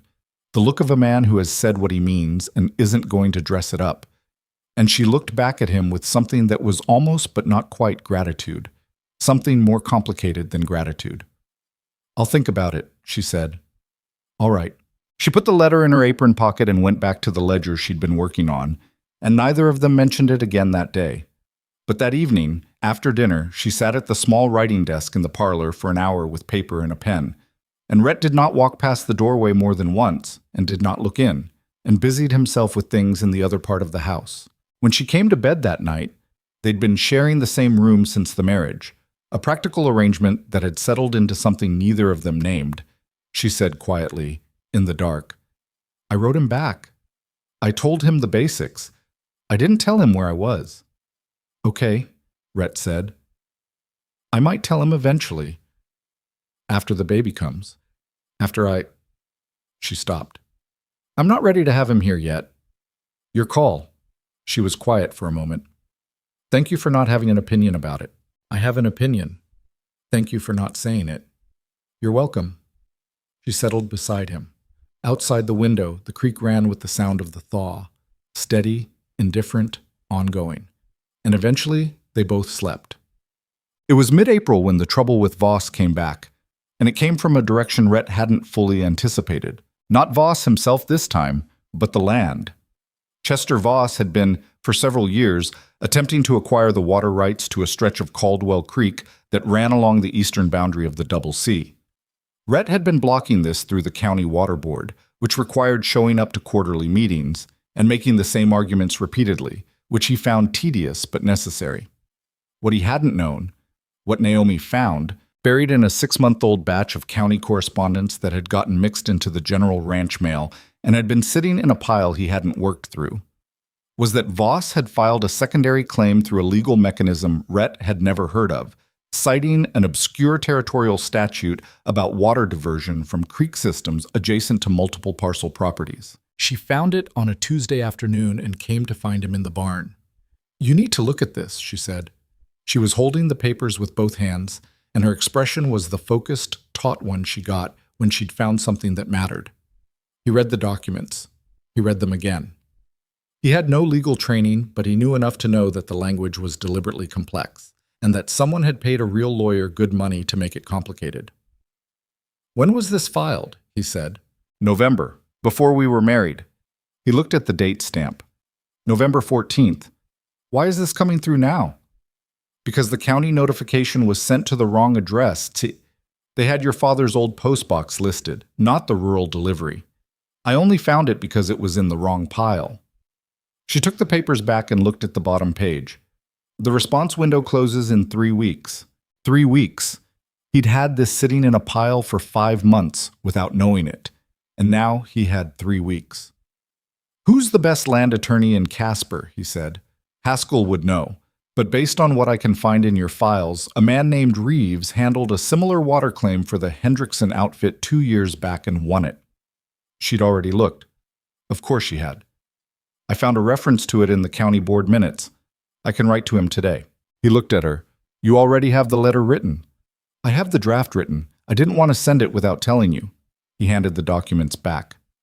Send it. She turned to go. He said, Naomi. She turned back. Good catch. She gave him one of those almost smiles that she still rationed carefully. It's what you keep me around for. Among other things, he said. She went back to the house, and he stood in the barn for a moment, looking at the clean April light coming through the door, thinking about Chester Voss and the particular kind of man who files legal claims against his neighbor's water supply while his collectors are standing in the road with a rifle. The letter to Reeves went out that afternoon. His response arrived within the week, fast enough to suggest that Haskell had put in a word, which Haskell confirmed the following Sunday when he rode out with his wife for the dinner he'd been promising since March. Haskell was 45, raw-boned, with a face that looked like it had been left out in the weather, and a laugh that seemed slightly too large for his body. His wife, Louisa, was a compact, energetic woman who had known Rhett for 15 years and who greeted Naomi with the warm, direct manner of a person who has decided she likes someone and doesn't care what the county thinks about it. Louisa sat with Naomi at the kitchen table after dinner, while Rhett and Haskell went out to the porch with their coffee, and within 20 minutes, she and Naomi were deep in a conversation about the Double C's hay supply strategy that Rhett, listening through the open window, found both impressive and mildly alarming. "She's something," Haskell said. "Yes." Haskell looked at the dark yard. "Reeves says the claim is weak. Voss's lawyer found a real statute, but the application is stretched. With the right filing, you'll beat it." "Good." "Might take a year to work through the board. Voss knows that. He's not expecting to win the water rights. He's expecting to cost you time and money and nuisance." "I know." Rhett drank his coffee. "That's what this has always been about. You could settle. Give him the secondary channel, the one on the northeast edge that runs dry half the year anyway. He gets something to show for it. Goes away." "No. It would be cheaper." "I know what it would be." Rhett looked at him. "If I give him the northeast channel, he'll file on the main creek inside a year. You don't settle with that kind of man because he doesn't read a settlement as an agreement. He reads it as proof you'll move." Haskell was quiet. "Fair enough." Inside, Naomi laughed. A real laugh. The startled kind that he'd heard a few times now and still found slightly unexpected. The way a sudden light in a dark room is unexpected even when you're glad of it. Louisa had said something that set her off, and the sound of it came through the window and sat in the spring evening air. Haskell looked at the window, then at Rhett. He had the look of a man choosing not to say something. "What?" Rhett said. "Nothing." "Haskell, I'm just glad you're not alone in that house anymore," Haskell said. "That's all." Rhett looked at his coffee cup. "Drink your coffee." "I'm drinking it." They sat on the porch while the spring dark came in from the mountains, and inside the house the two women talked, and the sound of it was, in some way Rhett didn't examine directly, the best thing about the evening. What? Naomi went into the final month of her pregnancy in early May. The ranch was in its busiest season: calving, fence repair, the spring planting in the kitchen garden, the cattle work that expanded with the warming weather. Rhett had hired a temporary third hand, a quiet Scandinavian man named Erickson, to cover the labor gap that Naomi's reduced physical capacity had created. She didn't like this, or more precisely, she didn't like what it implied about her usefulness, and she expressed this once, briefly, and Rhett said that Erickson was there for the heavy field work and had no bearing on the actual management of the ranch, which was hers, and she'd looked at him as if checking whether this was true and then let it go. She was managing everything: the books, the supply orders, the coordination of the spring work schedule, the ongoing correspondence with Reeves about the water claim. She did it from a chair now more than she liked to, and she had given up the fence line riding without his having to ask, and she slept longer than she used to, which he was glad of even though she wasn't. Doc Sable came out from Harlow twice in May. He was a dour, precise man in his 60s who had been delivering babies in this territory for 30 years, and who regarded the entire business with the weary professionalism of someone who has seen most of what can happen and has stopped being surprised by any of it. He examined Naomi with clinical efficiency, said the child was in a good position, said she was healthy, told her to rest more, looked at her expression when he said this and said it again, and rode back to Harlow. "He told me to rest more," Naomi said to Rhett when Sable was gone. "I heard him. I'm not going to rest more." "I know. I'm 38 weeks pregnant, and I have a water claim filing that has to go out by Friday. Send it Thursday." She gave him a look. He gave her one back. She went to her desk. The due date Sable had given them was the 28th of May. Rhett had made arrangements, Sable on call, Louisa Haskell prepared to come out when the time came, everything the doctor had recommended in the house, and ready. He'd done this methodically, without drama, the way he approached everything that mattered. Check the list. Verify. Do it again. Naomi knew about the preparations. She didn't comment on them except once, when she found the extra blankets and the supply of clean cloth and the other medical supplies he'd put together and stored in the small room off the main bedroom. She stood in the doorway of that room and looked at it all for a moment, and then she looked at him, and her expression was something he didn't quite have a word for. "You've been planning this for a while," she said. "Since March." She was quiet. "All of it?" "Most of it." Louisa helped with the list. She leaned against the doorframe, and he could see the weight of the pregnancy and how she carried herself now. The slight backward lean, the hand that sometimes went to the small of her back without her thinking about it. She looked at the supplies again. "I don't know how to do this," she said. "Not about the birth, about something else." He understood this. "You're doing it," he said. "I mean," she stopped. "I've spent a long time managing things alone, being responsible for myself and not letting anyone be responsible for me. Because when people are responsible for you, they—" She shook her head. "I know you're not like that. I know that intellectually. You're waiting for it to turn," he said. She looked at him. Yes, he considered how to say what he wanted to say. He was better with the physical than the verbal, better with the fence you can see needs mending than the thing inside a person that needs repair. "I can't promise nothing bad will happen," he said finally. "I can't promise I'll always say the right thing, or that I won't do something stupid and make you angry, or that this territory is going to come around and make your life easier than it's been. I can't promise any of that." He looked at her steadily. "What I can promise is that I don't turn. That's not something I do." She held his gaze. Her eyes had gone too bright again, the way they did when something had gotten past her defenses. "Okay," she said. "Okay," he said. She pushed off the doorframe and walked back toward the kitchen, stopping once to brace her hand against the wall with a sharp exhale that was too controlled to be quite casual. "You all right?" he said. "Braxton Hicks," she said without turning around. "The baby's been doing that for a week. I'm fine." He watched her go. He stood in the doorway of the supply room for a moment, looking at the neat rows of preparation, and felt the specific anxiety of a man who has arranged everything he can arrange and knows that some portion of what is coming will not be arrangeable.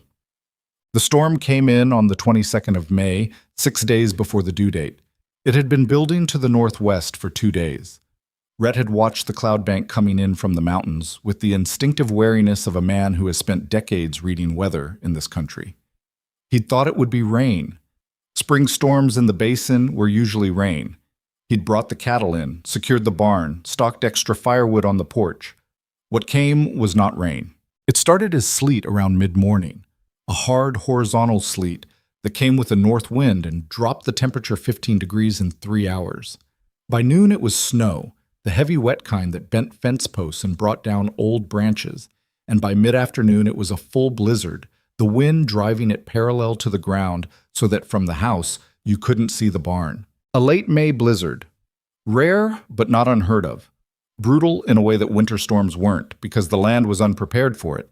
The animals were out in spring condition without winter fat, the infrastructure of the ranch not set up the way it would have been in December. Rhett spent the morning hours working with Lyle and Erickson getting the remaining cattle under shelter. Frank had ridden to the south pasture before the storm closed in and had not come back, which was a thing Rhett was tracking with careful attention but not yet concern.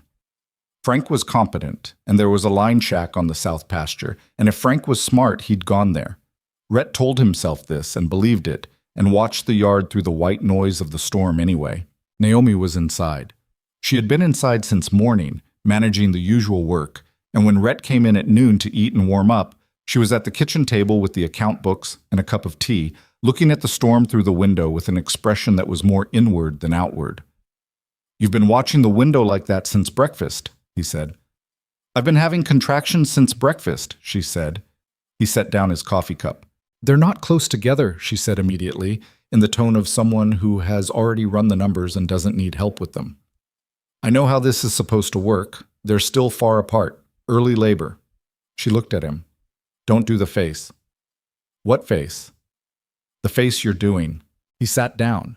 He thought about the storm outside, about the road to Harlow that was 12 miles and currently invisible, about Doc Sable, who was 12 miles away, about Louisa Haskell, who was 8 miles away, and about the fact that 6 days before her due date, in a May blizzard that had closed the road within the last hour, His wife had been having contractions since morning. "How far apart?" he said. "About 20 minutes." "How long has it been 20 minutes?" A slight pause. "About 3 hours." He looked at her. "I was going to tell you when you came in," she said. "You said you were going to tell me. I'm telling you now." He stood up. He went to the window and looked at the yard and the barn and the wall of white beyond. The wind was a sound like something tearing, continuous and directionless. He thought about the road. He thought about what Doc Sable had told him. "If there are complications, you need to get her to me." And he thought about the 20 feet of visibility outside that window. He couldn't get her to town. That was the fact of it, clear and simple and sitting in his chest like a stone. He couldn't get her to town. Sable couldn't get to them. Louisa Haskell couldn't get to them. Lyle was in the barn. Erickson was in the barn. Frank was somewhere south. It was him. He turned around. Naomi was watching him with a careful, controlled stillness that he had learned to recognize as her version of fear. Not the kind that collapsed, but the kind that organized itself into function because the alternative was not available. "All right," he said. "All right," she said back.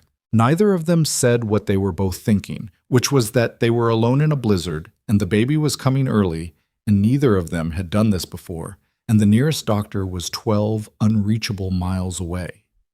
He got the supply room ready in 20 minutes. He'd read the medical pamphlet Sable had given him twice in the last month, and he'd dismissed the reading as precaution at the time, the way you practice what to do in a fire without believing your house will burn. He was grateful for it now in a cold, precise way. Naomi labored through the afternoon with the particular determined suffering of a woman who has decided she is going to do this correctly. She moved when the contractions came, which surprised him.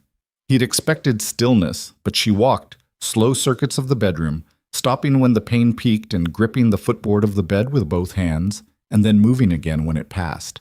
He stayed close, not hovering. She would have sent him out if he hovered, but present. Brought her water when she needed it, kept the fire in the small bedroom stove, asked once, quietly, if there was anything she needed, and she said your voice, actually, "Can you just talk?" which was the most unexpected thing she'd ever said to him, and which sent something through his chest that he had no categorization for. So he talked. Not about anything in particular, about the cattle, about the water claim, about the fence repair he was planning for the north pasture. The ordinary details of the life they were building laid out in his low, steady voice while the storm drove itself against the windows, and she walked her slow circuits and held on to the footboard when she had to. Around 5 in the evening, the contractions came to 12 minutes. Around 7, they were at 8.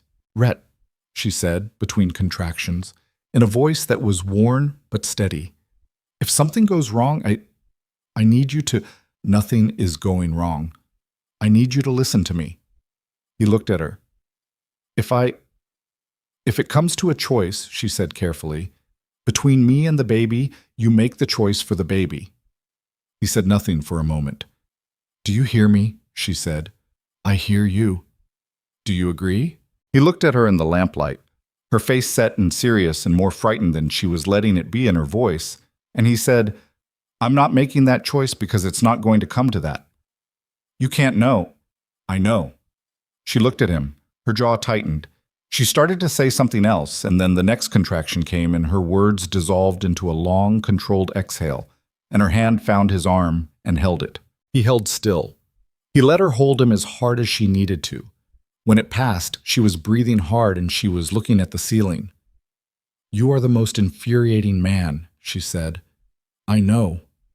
I'm serious about what I said. I know you are." He looked at her. "I'm serious about what I said, too." She closed her eyes. Her hand was still on his arm. Outside, the storm went on. The baby came at 20 minutes past 10 in the evening. It was not the way these things happen in stories, which are usually either dramatic horror or transcendent beauty, because life in the middle of a blizzard in a Wyoming ranch house is neither of those things. It was physical and frightening, and it required everything he had: steadiness, attention, the willingness to be fully present for something he did not know how to do and had to do anyway. He had the pamphlet, and he had the supplies. And he had a wife who was, even in extremis, more competent than most people he'd ever met. She told him what she needed. She told him when to do what. She was in tremendous pain and she was afraid, and she did the work anyway, which did not surprise him and broke something in him a little at the same time. And then there was a sound. Small, indignant, unmistakable. He looked down and there was a baby in his hands. A girl. Small.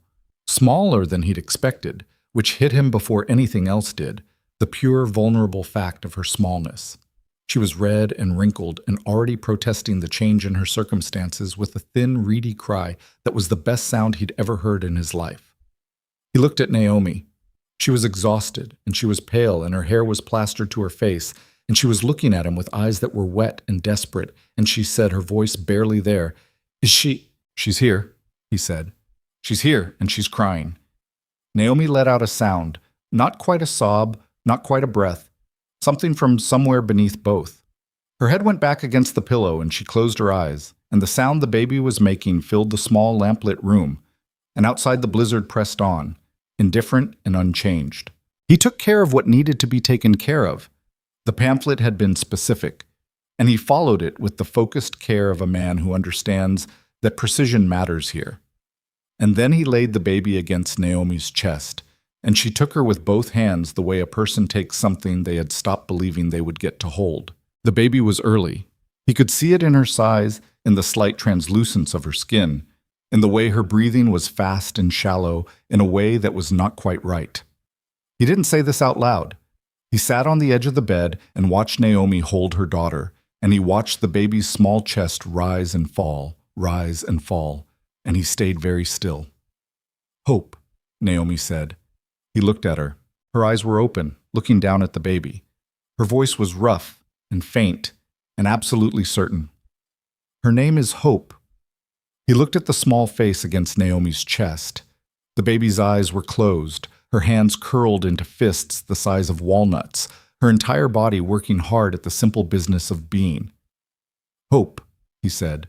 Naomi looked at him. Her face was bare in a way he'd never seen it. Every layer she kept between herself and the world simply gone, stripped away by the last 8 hours. And underneath it was something that was not the braced, careful person he'd met on a road in October.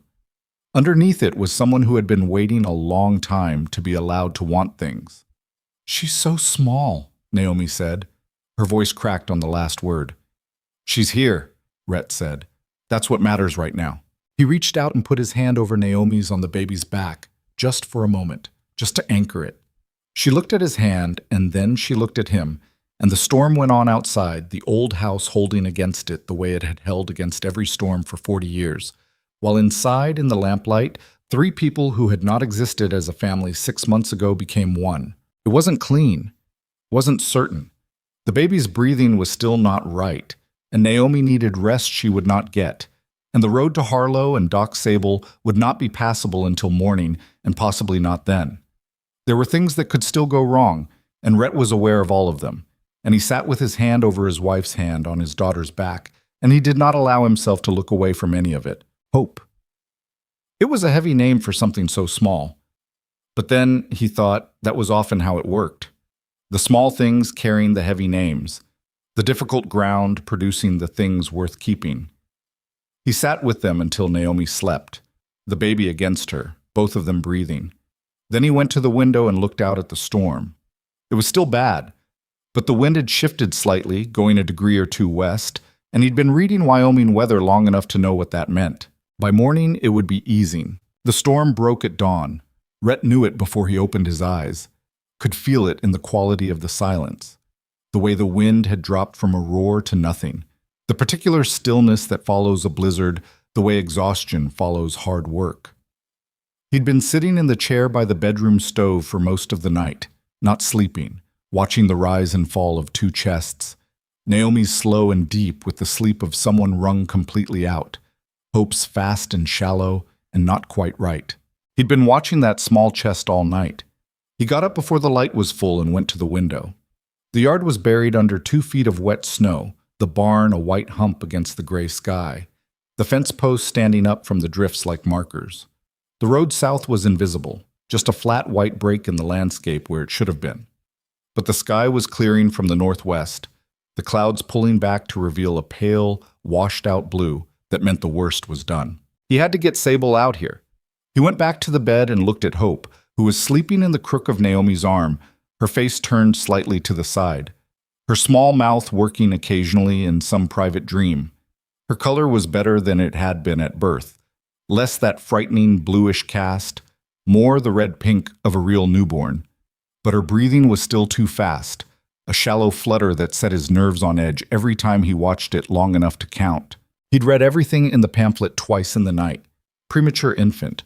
Watch the breathing. Keep warm. Keep feeding. Watch for the color of the lips and the skin around the nose. He knew the things to watch for, which meant he knew what bad looked like, and Hope was not there yet. But she was close enough to the edge of things that he was not going to let another morning go by without a doctor in this house. Naomi stirred when he moved near the bed. Her eyes opened. Not the slow, gradual opening of someone well-rested, but the immediate, alert opening of someone who had been sleeping very lightly on purpose. "How is she?" she said. "Breathing. Color's okay." He kept his voice even. "I'm going to ride for Sable." She looked at the window. "The road." "I'm not taking the road. I'll go across the Hendrickson pasture and cut down through the canyon. It's longer, but it'll be passable." She looked at him.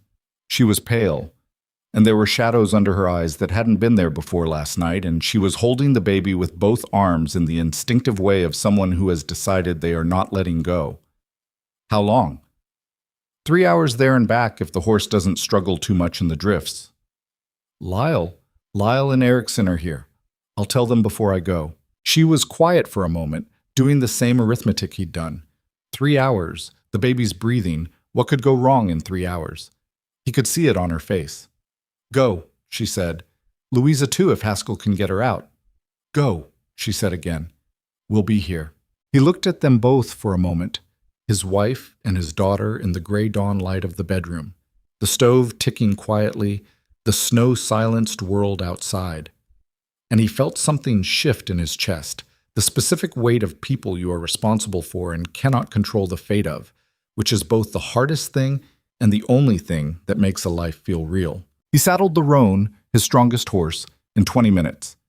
He told Lyle where he was going, what to watch for, what to do if the baby's color changed or her breathing got worse. Lyle listened without expression, the way Lyle received all serious information, and then said, "Go fast." Rhett went fast. The ride to Harlow was the hardest 3 hours he'd spent on horseback in years. The snow was deep and unpredictable, packed hard in some places where the wind had compressed it, chest deep on the horse and others where it had drifted against the canyon walls. The roan was a good animal, and he trusted her, but there were 3 places on the route where she floundered, and he had to dismount and lead her through, which cost time and cost him the warmth he'd built up and left him with wet boots and a specific anxiety that he pushed down and kept moving anyway. He got to Harlow at 9:30. Doc Sable was already up. Sable was always already up. The man apparently slept 4 hours a night and spent the rest of the time being prepared for things. And he listened to Rhett's description of the birth and the baby's breathing with the focused attention of a doctor who has trained himself not to let his face show what he's thinking until he knows what he's thinking. "Premature how far?" Sable asked. 6 days by your count. "Breathing rate, how fast?" Rhett described it. Sable's expression didn't change, but he was already moving, pulling on his coat, assembling his bag with practiced speed. "Get my horse," he said to Rhett. "It's in the livery." "I'll get it." He got it. They were back on the road within 20 minutes. Sable rode hard for a 60-year-old man, which was something Rhett noted with a kind of grim appreciation. They didn't talk much on the ride. The conditions didn't encourage it, and Sable was the kind of man who saved his words for when they'd do some good. Rhett led and Sable followed, and they made it back to the Double C in just under 2 hours because the snow had compacted some since morning, and the roan knew the way home. Lyle was in the yard when they came in. "Same," he said to Rhett, before Rhett could ask. "No change." Sable was with Naomi and Hope for 40 minutes. Rhett stood in the kitchen and drank coffee that Frank, who had made it back from the line shack by mid-morning, red-faced and cold, and enormously relieved to find the house still standing, had made. Frank was trying very hard not to hover, and was not succeeding. Lyle stood at the window looking at the cleared yard. Erickson sat at the table and ate without speaking, which was his response to most situations. When Sable came out of the bedroom, he sat down at the kitchen table and put his bag on the floor and looked at Rhett. "The mother is tired, but physically she's done well," he said. "Better than I'd expect given the circumstances." A pause. "The baby is a concern." The room went very quiet. "Her lungs are underdeveloped," Sable said. "That's normal for a premature infant, but the degree matters. Her breathing rate is elevated. She's working harder than a full-term infant would." He looked at his hands for a moment, then back at Rhett. "I've seen babies born at this stage make it through fine, and I've seen babies born at this stage not make it. There's no way to know right now which side she's on. What I can tell you is what will help." "Tell me," Rhett said. "Warmth, constant, not fluctuating. She needs to be kept against a body as much as possible. Skin contact helps premature lungs. We don't entirely know why, but it does. Feed her frequently. Small amounts, as often as she'll take it. Watch the color of her lips and nail beds. If they go gray or blue, that's a bad sign, and you send someone for me immediately." He picked up his bag. "And don't leave her alone. I don't mean you can't put her down. I mean, don't leave her where nobody is watching." "I understand." Sable stood up. "I'll come back tomorrow, if the road's passable." "I'll make it passable." Sable looked at him. "You did well last night," he said, in the matter-of-fact way of a man who doesn't give compliments easily. "Both of you." He rode back to Harlow. The next 2 weeks were the longest of Rhett's life, and that was including a year of war. War, at least, had a clarity to it. You knew who the enemy was. You knew what failure looked like. The enemy here was invisible, was a pair of small lungs working too hard, was a breathing rate that fluctuated by the hour, was the particular helplessness of watching something fragile try to become strong and not being able to do it for them. Hope was fed every 2 hours. She slept against Naomi's chest, or against Rhett's, skin to skin the way Sable had said, through the nights and the days in a rotation that left both of them permanently half asleep. Naomi nursed her with the patient, focused determination she brought to everything that mattered, willing the baby to take more each time. Hope was a poor eater at first. Too tired, Sable said. Too much of her energy going to breathing. And there were feeds where Naomi would sit for 40 minutes coaxing the baby to take enough. Her face set in the particular way that meant she was not going to stop until it was done. Rhett took the night shifts without discussion. Not all of them. Naomi wouldn't have allowed all of them. But the deep watches, the 2 and 4 in the morning, when he'd sit in the chair by the stove with Hope on his chest and feel her small heart against his sternum and talk to her quietly about whatever came into his head. The cattle, the ranch, the fence line he wanted to rebuild on the north pasture, things that didn't matter, things that kept his voice going in the dark, which was what she seemed to need. On the 4th night, Hope's lips went gray. He saw it in the lamplight, a slight, unmistakable change in the color of her mouth that sent ice through his chest. And he stood up and went to the bedroom doorway and said Naomi's name in a voice he kept very controlled. Naomi was awake in 2 seconds. She looked at the baby. She looked at Rhett. "Get Lyle," she said. Lyle rode for Sable at midnight in the dark over a road that was still difficult. He made it in an hour and 40 minutes. Sable arrived at the ranch at 2 in the morning, examined Hope in lamplight, listened to her chest with his instrument, and gave her something from his bag, drops of something on his finger that he got into her mouth with practiced efficiency. Then he sat with them until dawn. The color came back slowly. By 3 in the morning, it was better. By 4, it was normal. By the time the sun was coming up and the ranch was beginning its day outside, Hope was asleep against Naomi's chest with the steady, even breathing of something that has decided to stay. Sable packed his bag at 6 in the morning.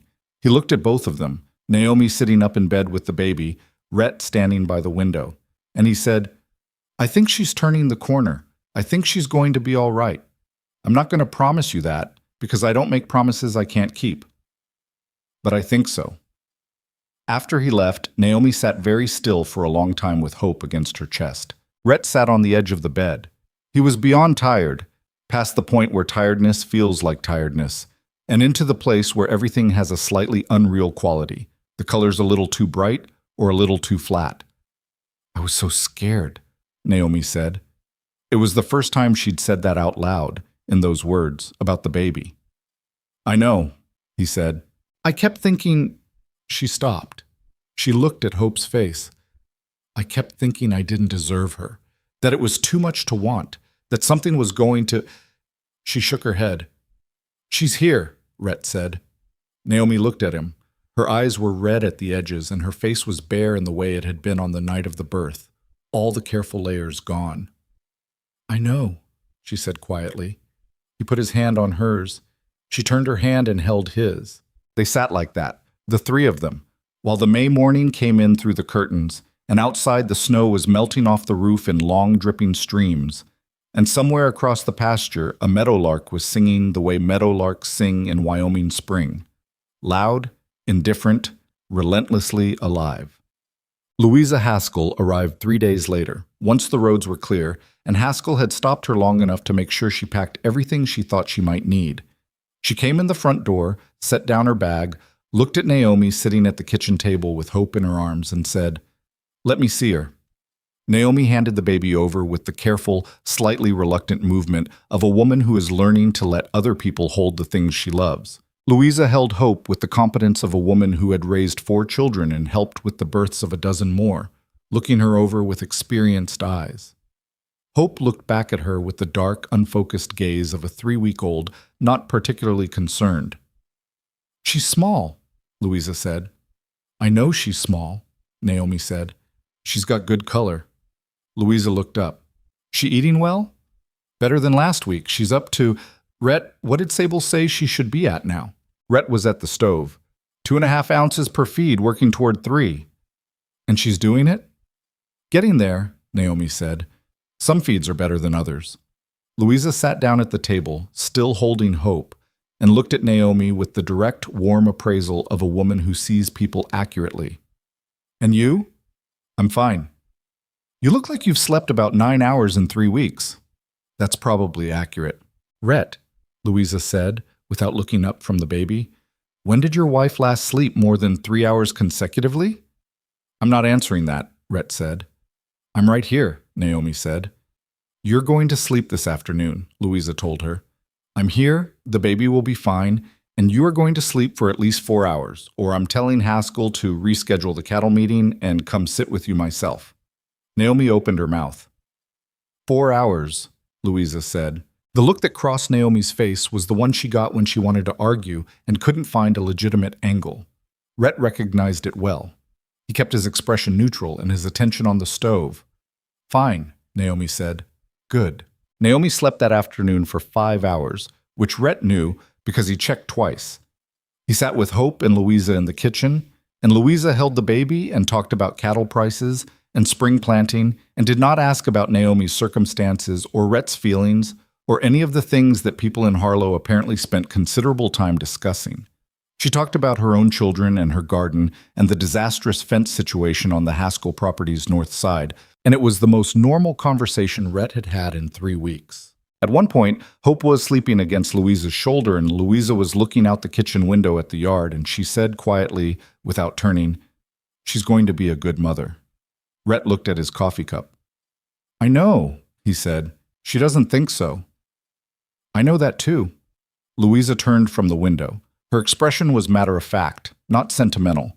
"She thinks she's still proving herself, to the baby, to you, to everyone. She hasn't figured out that she already did." Rhett said nothing for a moment. "I'll tell her," he said. Louisa looked at him. "Good," she said simply, and went back to looking out the window. Gah. June came in warm, the way June should. The snow from the late blizzard was entirely gone within a week, and the grass that came up behind it was the deep, vivid green of a growing season that had been given extra water and was using it. The cattle were out in the south pasture, fat and productive. The water claim case was moving through the county board with Reeves doing competent, unhurried work on their behalf. The ranch ran the way the ranch was supposed to run, which was to say badly some days, and well most days, never perfectly, always forward. Hope was 5 weeks old, and she was gaining weight. It was slow. Sable weighed her every week with the small scale he'd brought out, and the numbers moved up incrementally. Not the satisfying leaps you'd want, but the real, credible gains of a body working at its actual capacity. Her breathing had evened out in the 3rd week, the fast, shallow flutter giving way to something that was still not quite a full-term infant's breathing, but was close enough that Sable, on his weekly visit, had stopped timing it with his watch. She had Naomi's eyes. That was the thing you noticed, dark and watchful, taking in whatever was in front of her with the focused, slightly suspicious attention of someone gathering data before drawing conclusions. Rhett noticed this one morning when he was holding her while Naomi ate breakfast. Actually ate, sitting down, which he had made a point of ensuring happened at least once a day. And Hope was looking up at him from the crook of his arm with that expression. "She looks at things like you do," he told Naomi. Naomi looked up from her plate. "Like me how?" "Like she's deciding whether to trust them." Naomi held his gaze for a moment, and then she looked at Hope, and something moved across her face that was too private to name, but that he understood was real. "She's stuck with you, kid," Naomi said to the baby. Her voice was dry, but underneath it was something else entirely. Hope blinked. "Mom, Frank Arbuckle made a cake." This was an event. Frank's cooking was generally in the category of edible and occasionally in the category of actively bad, but he had apparently been corresponding with his mother in Ohio about the subject, because he showed up in the kitchen on Hope's 1-month anniversary with a quantity of ingredients and a focused determination that Naomi wisely decided not to interfere with. The cake was lopsided and the frosting was applied with more enthusiasm than precision, and it tasted, Naomi said with complete seriousness, like something a person would actually choose to eat. "That's the best thing anyone said to me this year," Frank told her. "It might be true," she said. "It is true. Have more." "I'll have more." They ate cake at the kitchen table, all 5 of them. Rhett, Naomi with Hope in her arms, Lyle, Frank, Erickson, who had stayed on past his original arrangement because there was work and because he'd apparently decided he liked it here.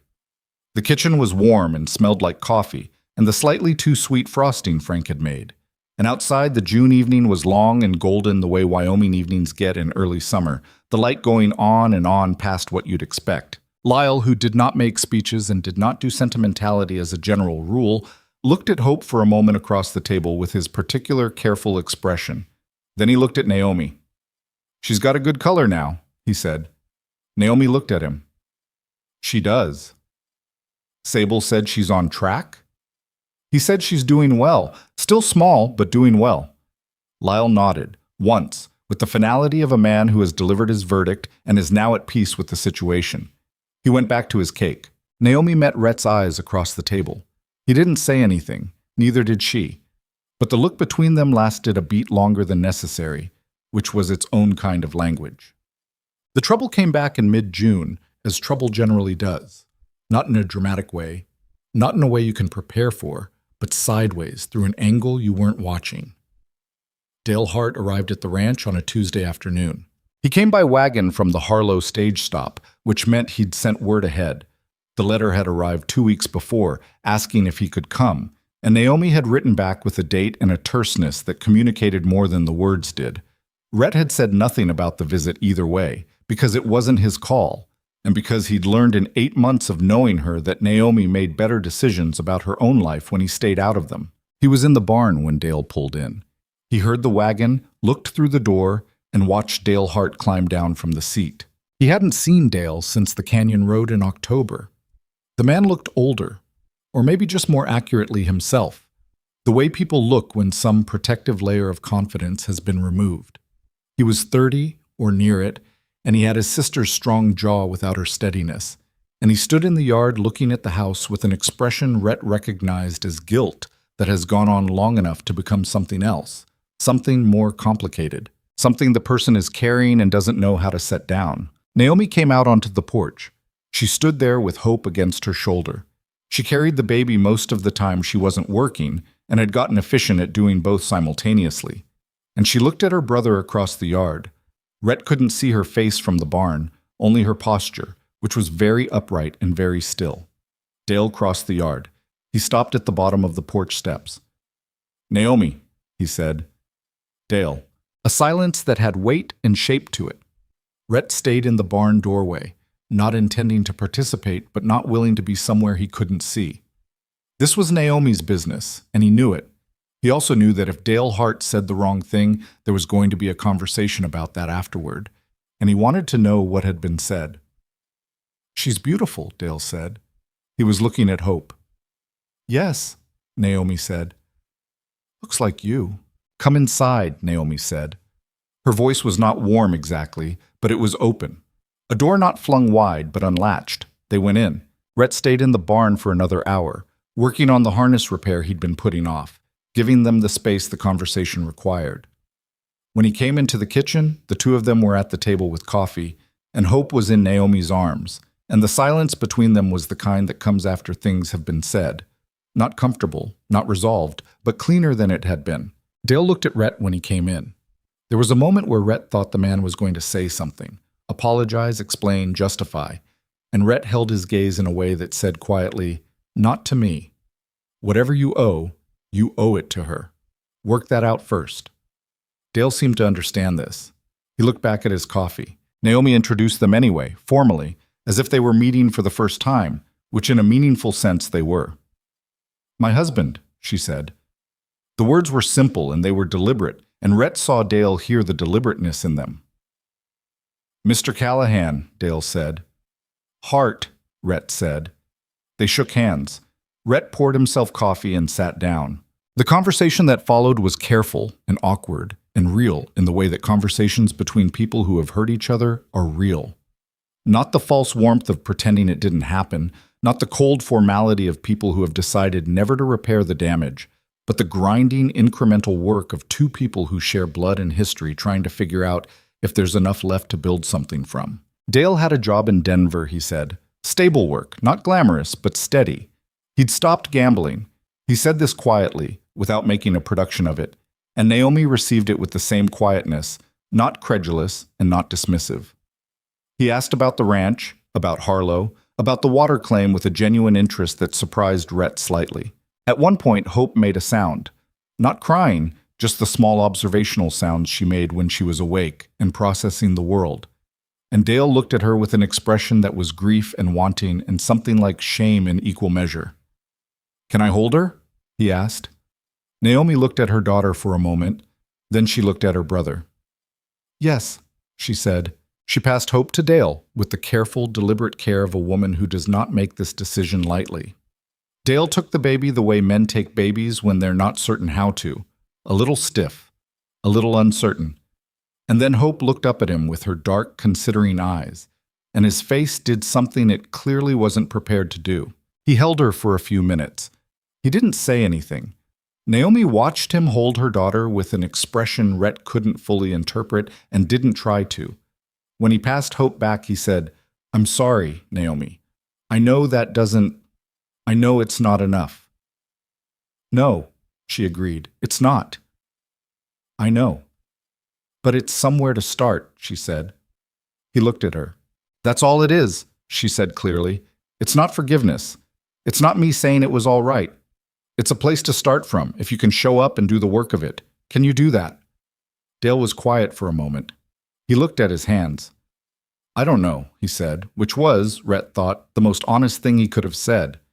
"Then that's what we work with," Naomi said. Dale stayed for dinner. Frank made enough food for twice as many people, which was his standard operating procedure, and the conversation over the table was careful and slightly formal in the way of people feeling out new arrangements. But by the end of the meal, there was something easier in it. Not resolved, not healed, but present. The way a bone feels when it's begun to knit. Still fragile, still needing care, but no longer broken in quite the same way. Dale left the next morning. He shook Rhett's hand at the wagon and said, looking at the yard, at the house, at the working machinery of the Double C, "You've got something here." "I know," Rhett said. Dale stopped. "Take care of her." Rhett looked at him. "She takes care of herself," he said. "I just make sure she doesn't have to do it alone." Dale thought about this. "Yeah," he said, "that's probably right." He drove back toward Harlow, and they watched him go until the wagon turned the bend, and then Naomi, who was standing beside Rhett with Hope against her shoulder, let out a long, quiet breath. "Are you all right?" he asked. "I think so." She looked at where the wagon had gone. "I think I need about a week to figure out how I feel about it." "That's fair. I'm not going to pretend it fixed anything." "I didn't think you would." She looked at him. Then she looked down at Hope, who was asleep against her shoulder with the total, committed unconsciousness of a baby who has decided the matter is settled. She slept through the whole visit, Naomi said. She's smart, Rhett said, the ghost of a smile. She gets that from me. Probably, he agreed. She turned back toward the house, and he fell in beside her, and they went in out of the June warmth together, back to the work of the day, which was the work they had chosen and which was, for all its difficulty, still theirs.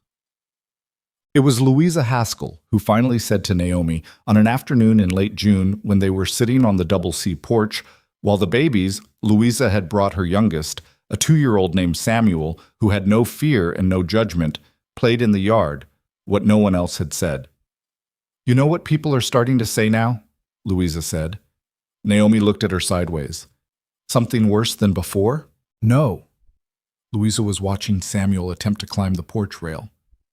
Something different. They're saying that ranch is the best run operation in the East Basin. They're saying Callahan's wife knows the land accounts better than the county assessor. They're saying... She reached out and caught Samuel by the back of his shirt without looking. They're saying things that require them to admit they were wrong. Naomi was quiet. It won't happen all at once, Louisa said. It won't be Clara Whitmore apologizing on the steps of the post office. It won't be neat. But I've lived in this county a long time, and the way people talk changes when the facts make it impossible to keep talking the old way. She looked at Naomi. The facts have been changing for a while now. Naomi looked at Hope, who was asleep in the basket on the porch between them. Her face was doing that private, difficult thing it did when something reached her. I didn't do it for them, she said. I know you didn't. I didn't come here to make anyone admit anything. I came here because I had nowhere else to go, and She stopped. I came here because he gave me somewhere to land, and I worked because that's what I do. I'm not... She looked at the yard. I'm not a redemption story. I'm just a person trying to do the next right thing. Louisa looked at her for a long moment. I know that, she said.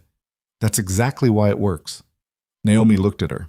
People who are performing something give up when the performance stops getting applause, Louisa said simply. You don't perform. You just do the work. That's rarer than you think.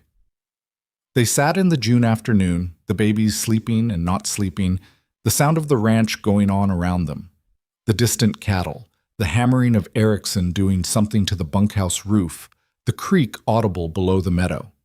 The ordinary sound of a place that is alive and functional and continuing.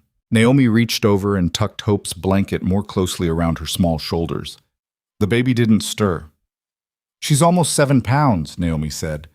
Her voice was quiet and had something in it, not quite pride or not only pride, something that had been there since the night of the birth and was still finding its shape. Sable says she's caught up almost entirely. She's got good parents, Louisa said.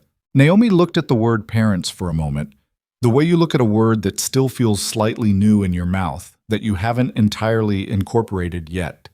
Yes, she said, she does.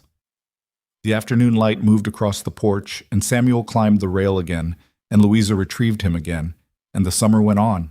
Summer moved through the valley the way good summers do, unhurried, generous, spending itself without apology. The grass on the south slope came in thicker than Rhett had seen it in 5 years.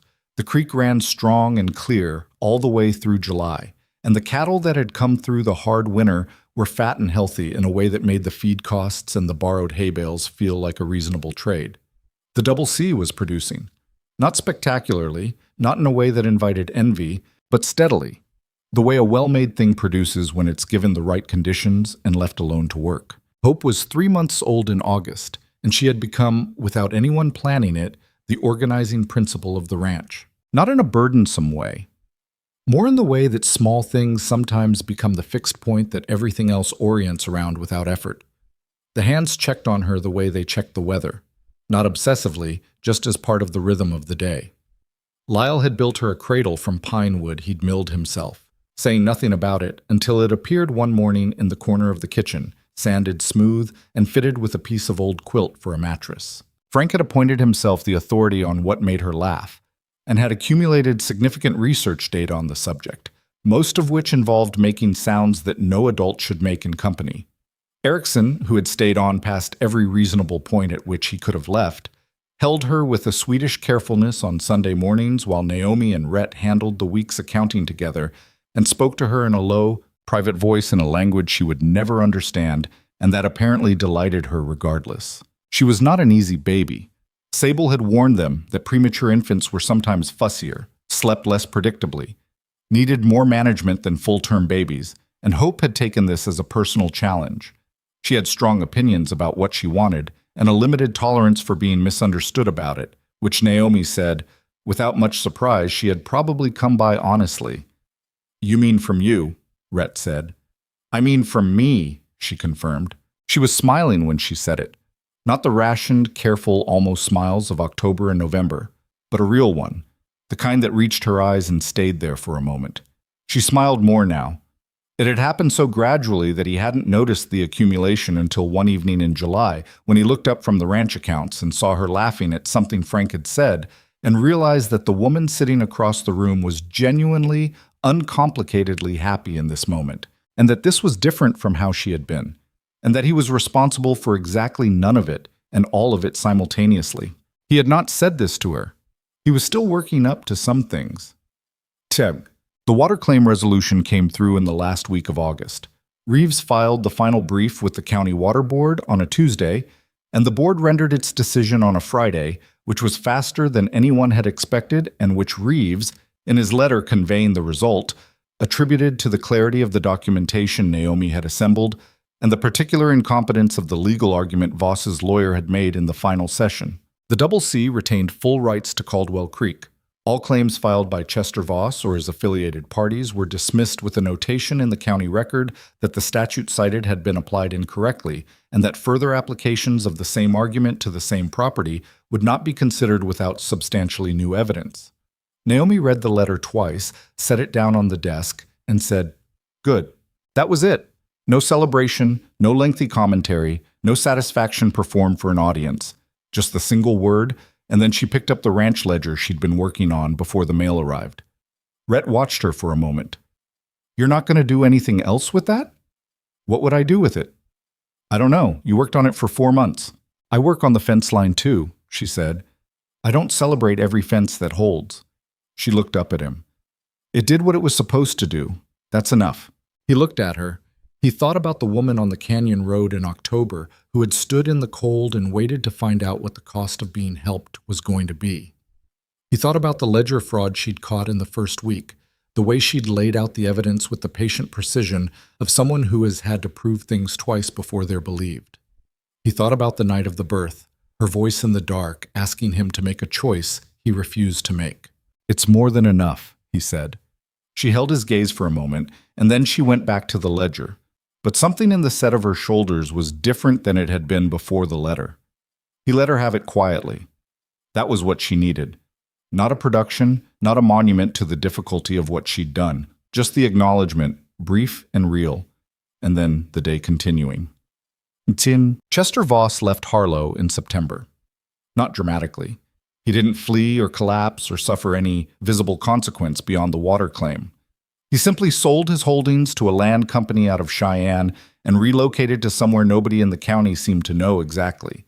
And within a month, his absence had been absorbed into the ordinary texture of things, the way the departure of difficult people usually is, leaving a gap that isn't as large as you expected. Rhett heard about it from Haskell, who'd heard it from the county clerk. He told Naomi over dinner. She was quiet for a moment. "I don't feel anything in particular about it," she said. "That's all right. I thought I might." She considered her plate. "I thought there'd be more to it, when things with people like that resolve. But there isn't really." "No," he agreed. "He was just a man who thought he was owed more than he was." She picked up her fork. "There are a lot of those." Rhett thought about crews on the road in October, about Dale Hart turning his hat in his hands, about the neighbor's wife who'd been adding numbers to his invoices for 6 months. There were, in fact, a lot of those. The particular type who believed that a person's difficulty entitled them to take something, who mistook someone else's vulnerability for an open account. "Yes," he said. "And then they go," she said. "And the thing they tried to take is still standing. That's the actual resolution." She looked at him. "I think that's what you were trying to tell me back in October, when you paid Cruz and brought me here. You didn't think about Voss or Dale or any of the rest of it. You just made sure the thing they were trying to take was still standing." Rhett was quiet for a moment. Across the kitchen, Hope made a small sound in her cradle and then settled. I didn't have that much philosophy about it at the time, he said. I just thought someone needed to do something. I know, she said. That's why it worked. Clara Whitmore came to the Double C in October. It was a year, almost to the day, since Rhett had ridden back from the Canyon Road with a stranger who had spent the first week of her time here finding $140 of fraud in his accounts. He didn't remark on the anniversary to Naomi.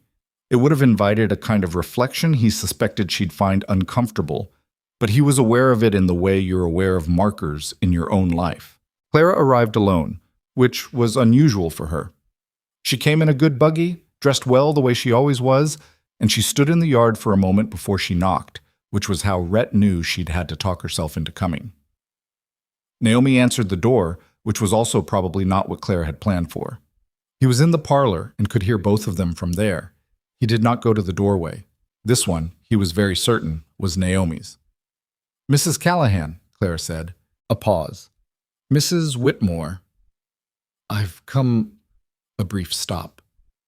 "I wanted to see the baby. If that's all right." Another pause, longer this time. Rhett held very still. "Come in," Naomi said. He heard them settle in the kitchen, heard the sounds of coffee being made. Naomi made it without asking, which was either hospitality or a way of having something to do with her hands. He heard Clara making the appropriate sounds over Hope, who was apparently awake and in a sociable mood.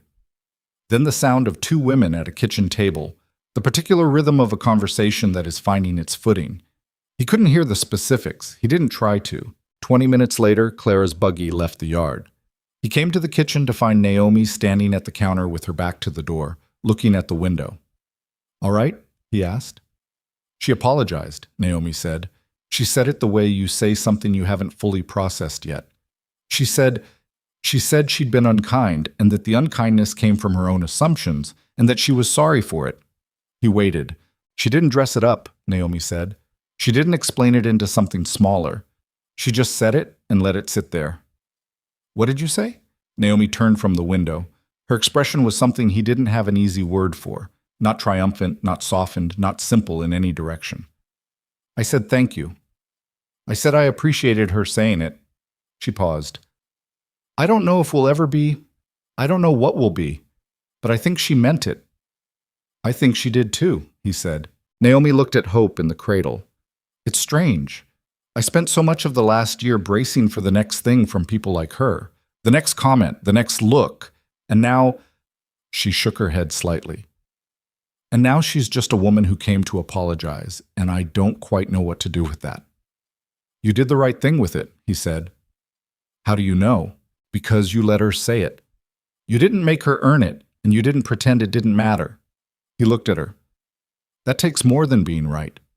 That takes being the kind of person who knows that other people have room to change too." Naomi looked at him. The afternoon light was coming in sideways through the kitchen window. The October light, thin and specific, the same light as a year ago. Hope made a small sound. Outside, somewhere on the south slope, cattle were moving through the dry grass.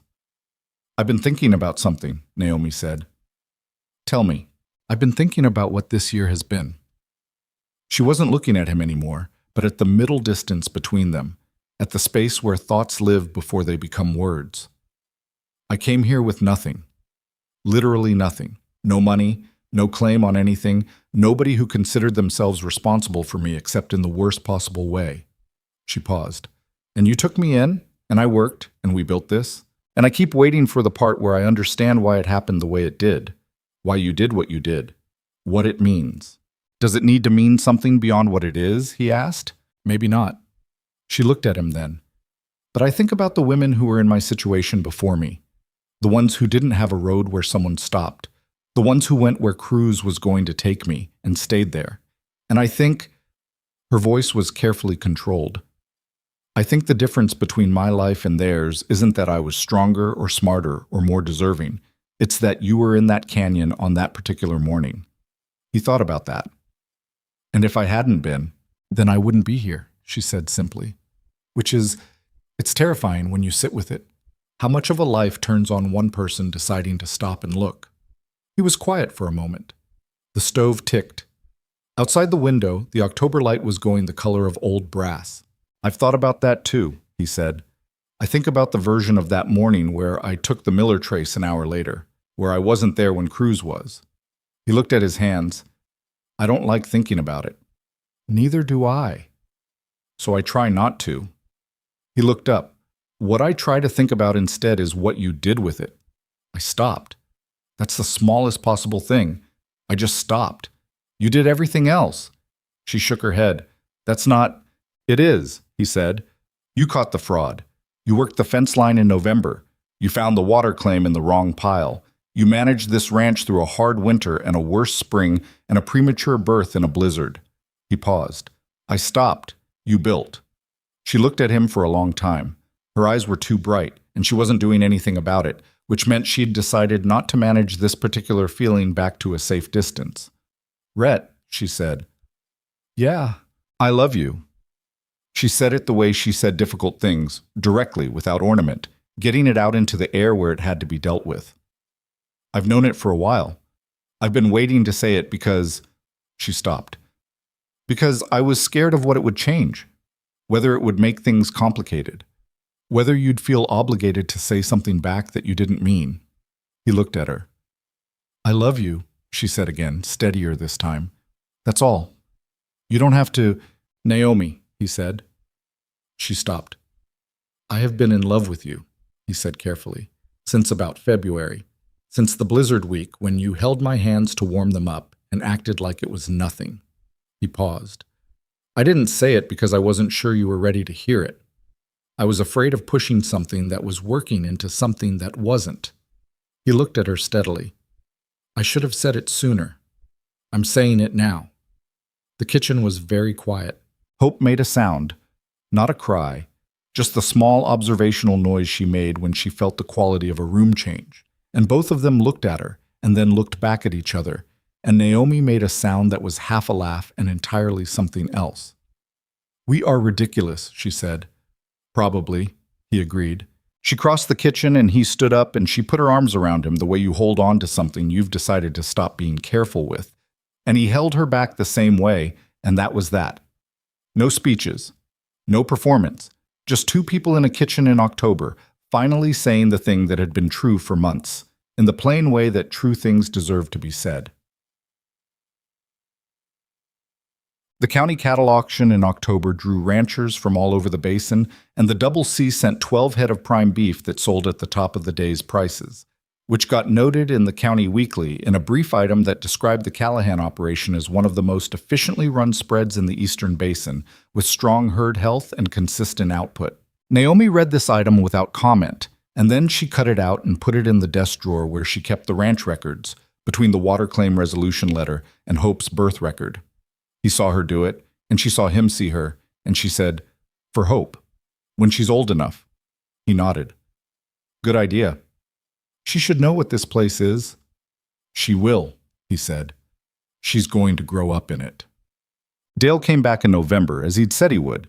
He came on a Saturday, with a week's notice in a letter that arrived on time, and he worked 2 days on the fence line without being asked.